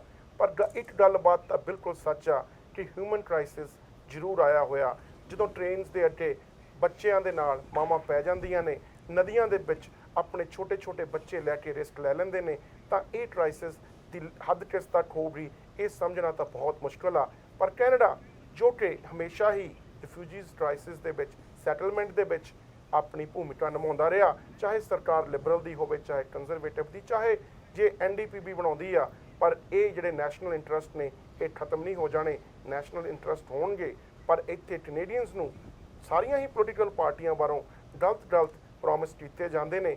ਜਿਹੜੀ ਸਵੇਰਟੀ ਹੈਗੀ ਆ ਕਿ ਕੈਨੇਡਾ ਨੂੰ ਯੂਨਾਈਟ ਹੋ ਕੇ as a Canadians we should solve the problem. Private ਜਿਹੜੇ NGOs ਬਣੇ ਨੇ ਜਾਂ ਪ੍ਰਾਈਵੇਟ ਗਰੁੱਪਸ ਬਣੇ ਨੇ, ਉਹ ਵੀ ਇਹਨਾਂ ਦੀ ਵੀ ਜ਼ਿੰਮੇਵਾਰੀ ਬਣਦੀ ਆ। ਪਰ ਜੇ ਸਰਕਾਰ ਚਾਹੇ ਕੰਜ਼ਰਵੇਟਿਵ ਪਾਰਟੀ ਦੀ ਹੋਵੇ ਜਾਂ ਦੂਜੀ ਪਾਰਟੀ ਦੀ ਹੋਵੇ, ਉਹਨਾਂ ਦੇ ਵਿੱਚ ਕੋਈ ਬਿਊਰੋਕ੍ਰੈਟਿਕ ਹਰਡਲ ਕ੍ਰੀਏਟ ਕਰਦੀ ਆ, ਤਾਂ ਸਾਨੂੰ ਕੈਨੇਡੀਅਨਸ ਨੂੰ ਫਾਸਟ ਉਠਾਉਣੀ ਚਾਹੀਦੀ ਆ। ਨੰਬਰਸ ਦੀ ਗੱਲ ਕੀਤੀ ਜਾਵੇ, ਅੱਜ ਤੱਕ ਕੋਈ ਨੰਬਰ ਐਗਜ਼ੈਕਟ ਨੰਬਰ ਨਹੀਂ ਦੱਸ ਸਕਦਾ ਕਿ ਕੈਨੇਡਾ ਨੂੰ ਕਿੰਨੇ ਰਿਫਿਊਜੀ ਲੈਣੇ ਚਾਹੀਦੇ ਨੇ ਜਾਂ ਕੈਨੇਡਾ ਕਿੰਨੇ ਅਫੋਰਡ ਕਰਦਾ। ਪਰ ਇਹ ਜ਼ਰੂਰ ਆ ਕਿ ਜਦੋਂ ਇਹ ਜੀ ਕੋਈ ਪ੍ਰੋਬਲਮ ਵਰਲਡ ਦੇ ਵਿੱਚ ਕਿਸੇ ਵੀ ਆਈ ਆ, ਕੈਨੇਡਾ ਆਪਣੀ ਭੂਮਿਕਾ ਨਿਭਾਉਂਦਾ ਰਿਹਾ। ਜਿਹੜੀ ਕੱਲ ਨਿਊਜ਼ ਆਈ ਸੀ ਉਸ ਦੇ ਵਿੱਚ ਕੋਈ ਦੋ ਰਾਏ ਨਹੀਂ ਕਿ ਜਦੋਂ ਬੱਚੇ ਦੀ ਲਾਸ਼ ਉਸੇ ਤਰ੍ਹਾਂ ਹੀ ਸਾਰਾ ਦਿਨ ਨਿਊਜ਼ ਦੇ ਵਿੱਚ ਘੁੰਮਦੀ ਆ, ਮੈਨੂੰ ਨਹੀਂ ਲੱਗਦਾ ਕੋਈ ਮਾਂ ਬਾਪ, ਕੋਈ ਵੀ ਪੇਰੈਂਟ ਜਾਂ ਕੋਈ ਵੀ ਫੈਮਿਲੀ ਉਸ ਗੱਲ ਤੋਂ ਕੋਈ ਖੁਸ਼ ਹੋਈ ਹੋਊਗੀ। ਬਹੁਤ ਹੀ ਦੁੱਖ ਹੁੰਦਾ ਉਸ ਬੱਚਿਆਂ ਦੀਆਂ ਉਹਨਾਂ ਲਾਸ਼ਾਂ ਨੂੰ ਦੇਖ ਕੇ। ਸਾਰੀਆਂ ਸਰਕਾਰਾਂ ਨੂੰ, ਸਾਰੀਆਂ ਪੋਲੀਟੀਕਲ ਪਾਰਟੀਆਂ ਨੂੰ ਇਹੀ ਕਹਿਣਾ ਚਾਹੀਦਾ ਕਿ ਇਕਮੁੱਠ ਹੋ ਕੇ, ਕੋਈ ਵੀ ਪਰਫੈਕਟ ਸੋਲੂਸ਼ਨ ਤਾਂ ਨਹੀਂ ਹੋ ਸਕਦਾ, ਪਰ ਜਦੋਂ ਆਵਾਜ਼ ਸਾਰੀਆਂ ਪੋਲੀਟੀਕਲ ਪਾਰਟੀਆਂ ਵੱਲੋਂ ਆਊਗੀ ਤਾਂ ਇੱਕ ਵਧੀਆ ਸੋਲੂਸ਼ਨ ਜ਼ਰੂਰ ਨਿਕਲ ਸਕਦਾ। ਇਸੇ ਉਮੀਦ ਨਾਲ ਤੋਂ ਇਜਾਜ਼ਤ ਲੈਂਦੇ ਹਾਂ। ਇਜਾਜ਼ਤ ਲੈਣ ਤੋਂ ਪਹਿਲਾਂ ਇੱਕ ਬੇਨਤੀ ਕਰਨਾ ਚਾਹੂੰਗਾ ਕਿ ਪਿਛਲੇ ਕੁਝ ਦਿਨਾਂ ਦੇ ਵਿੱਚ ਸਾਨੂੰ ਕਾਫੀ ਤੁਹਾਡੇ ਸੁਝਾਅ ਤੇ ਵਿਚਾਰ ਆਏ, ਕਾਫੀ ਚੰਗਾ ਲੱਗਿਆ। ਕਈ ਚੰਗੇ ਵਿਚਾਰ ਵੀ ਸੀ, ਕਈ ਸਾਨੂੰ ਪ੍ਰੋਗਰਾਮ ਵਿੱਚ ਸੰਬੰਧੀ ਥੋੜ੍ਹੀ ਬਹੁਤ ਤਬਦੀਲੀ ਕਰਨ ਲਈ ਸੁਝਾਅ ਦਿੱਤੇ ਗਏ ਸੀ, ਬਹੁਤ ਹੀ ਚੰਗਾ ਲੱਗਿਆ। ਸਾਡੀ ਇਹੀ ਕੋਸ਼ਿਸ਼ ਹੋਊਗੀ ਤੁਹਾਡੇ ਸੁਝਾਵਾਂ ਤੇ ਵਿਚਾਰਾਂ ਸਦਕਾ ਕਿ ਇਸ ਪ੍ਰੋਗਰਾਮ ਵਿੱਚ ਲੋੜੀਂਦੀ ਤਬਦੀਲੀ ਕਰਕੇ ਪ੍ਰੋਗਰਾਮ ਨੂੰ ਹੋਰ ਵਧੀਆ ਬਣਾਇਆ ਜਾ ਸਕੇ। ਇਹਨਾਂ ਸੁਝਾਵਾਂ ਤੇ ਵਿਚਾਰਾਂ ਦਾ ਅਸੀਂ ਹਮੇਸ਼ਾ ਹੀ ਇੰਤਜ਼ਾਰ ਕਰਦੇ ਹਾਂ ਤੇ ਸਾਨੂੰ ਇਹਨਾਂ ਦੇ ਅਨੁਸਾਰ ਹੀ ਪ੍ਰੋਗਰਾਮ ਨੂੰ ਚੰਗਾ ਬਣਾਉਣ ਵਿੱਚ ਬਹੁਤ ਮਦਦ ਮਿਲਦੀ ਆ। ਇਹਨਾਂ ਦਾ ਸਾਨੂੰ ਹਮੇਸ਼ਾ ਹੀ ਇੰਤਜ਼ਾਰ ਰਹਿੰਦਾ। ਅਖੀਰ ਦੇ ਵਿੱਚ ਥੈਂਕ ਯੂ ਵੈਰੀ ਮੱਚ।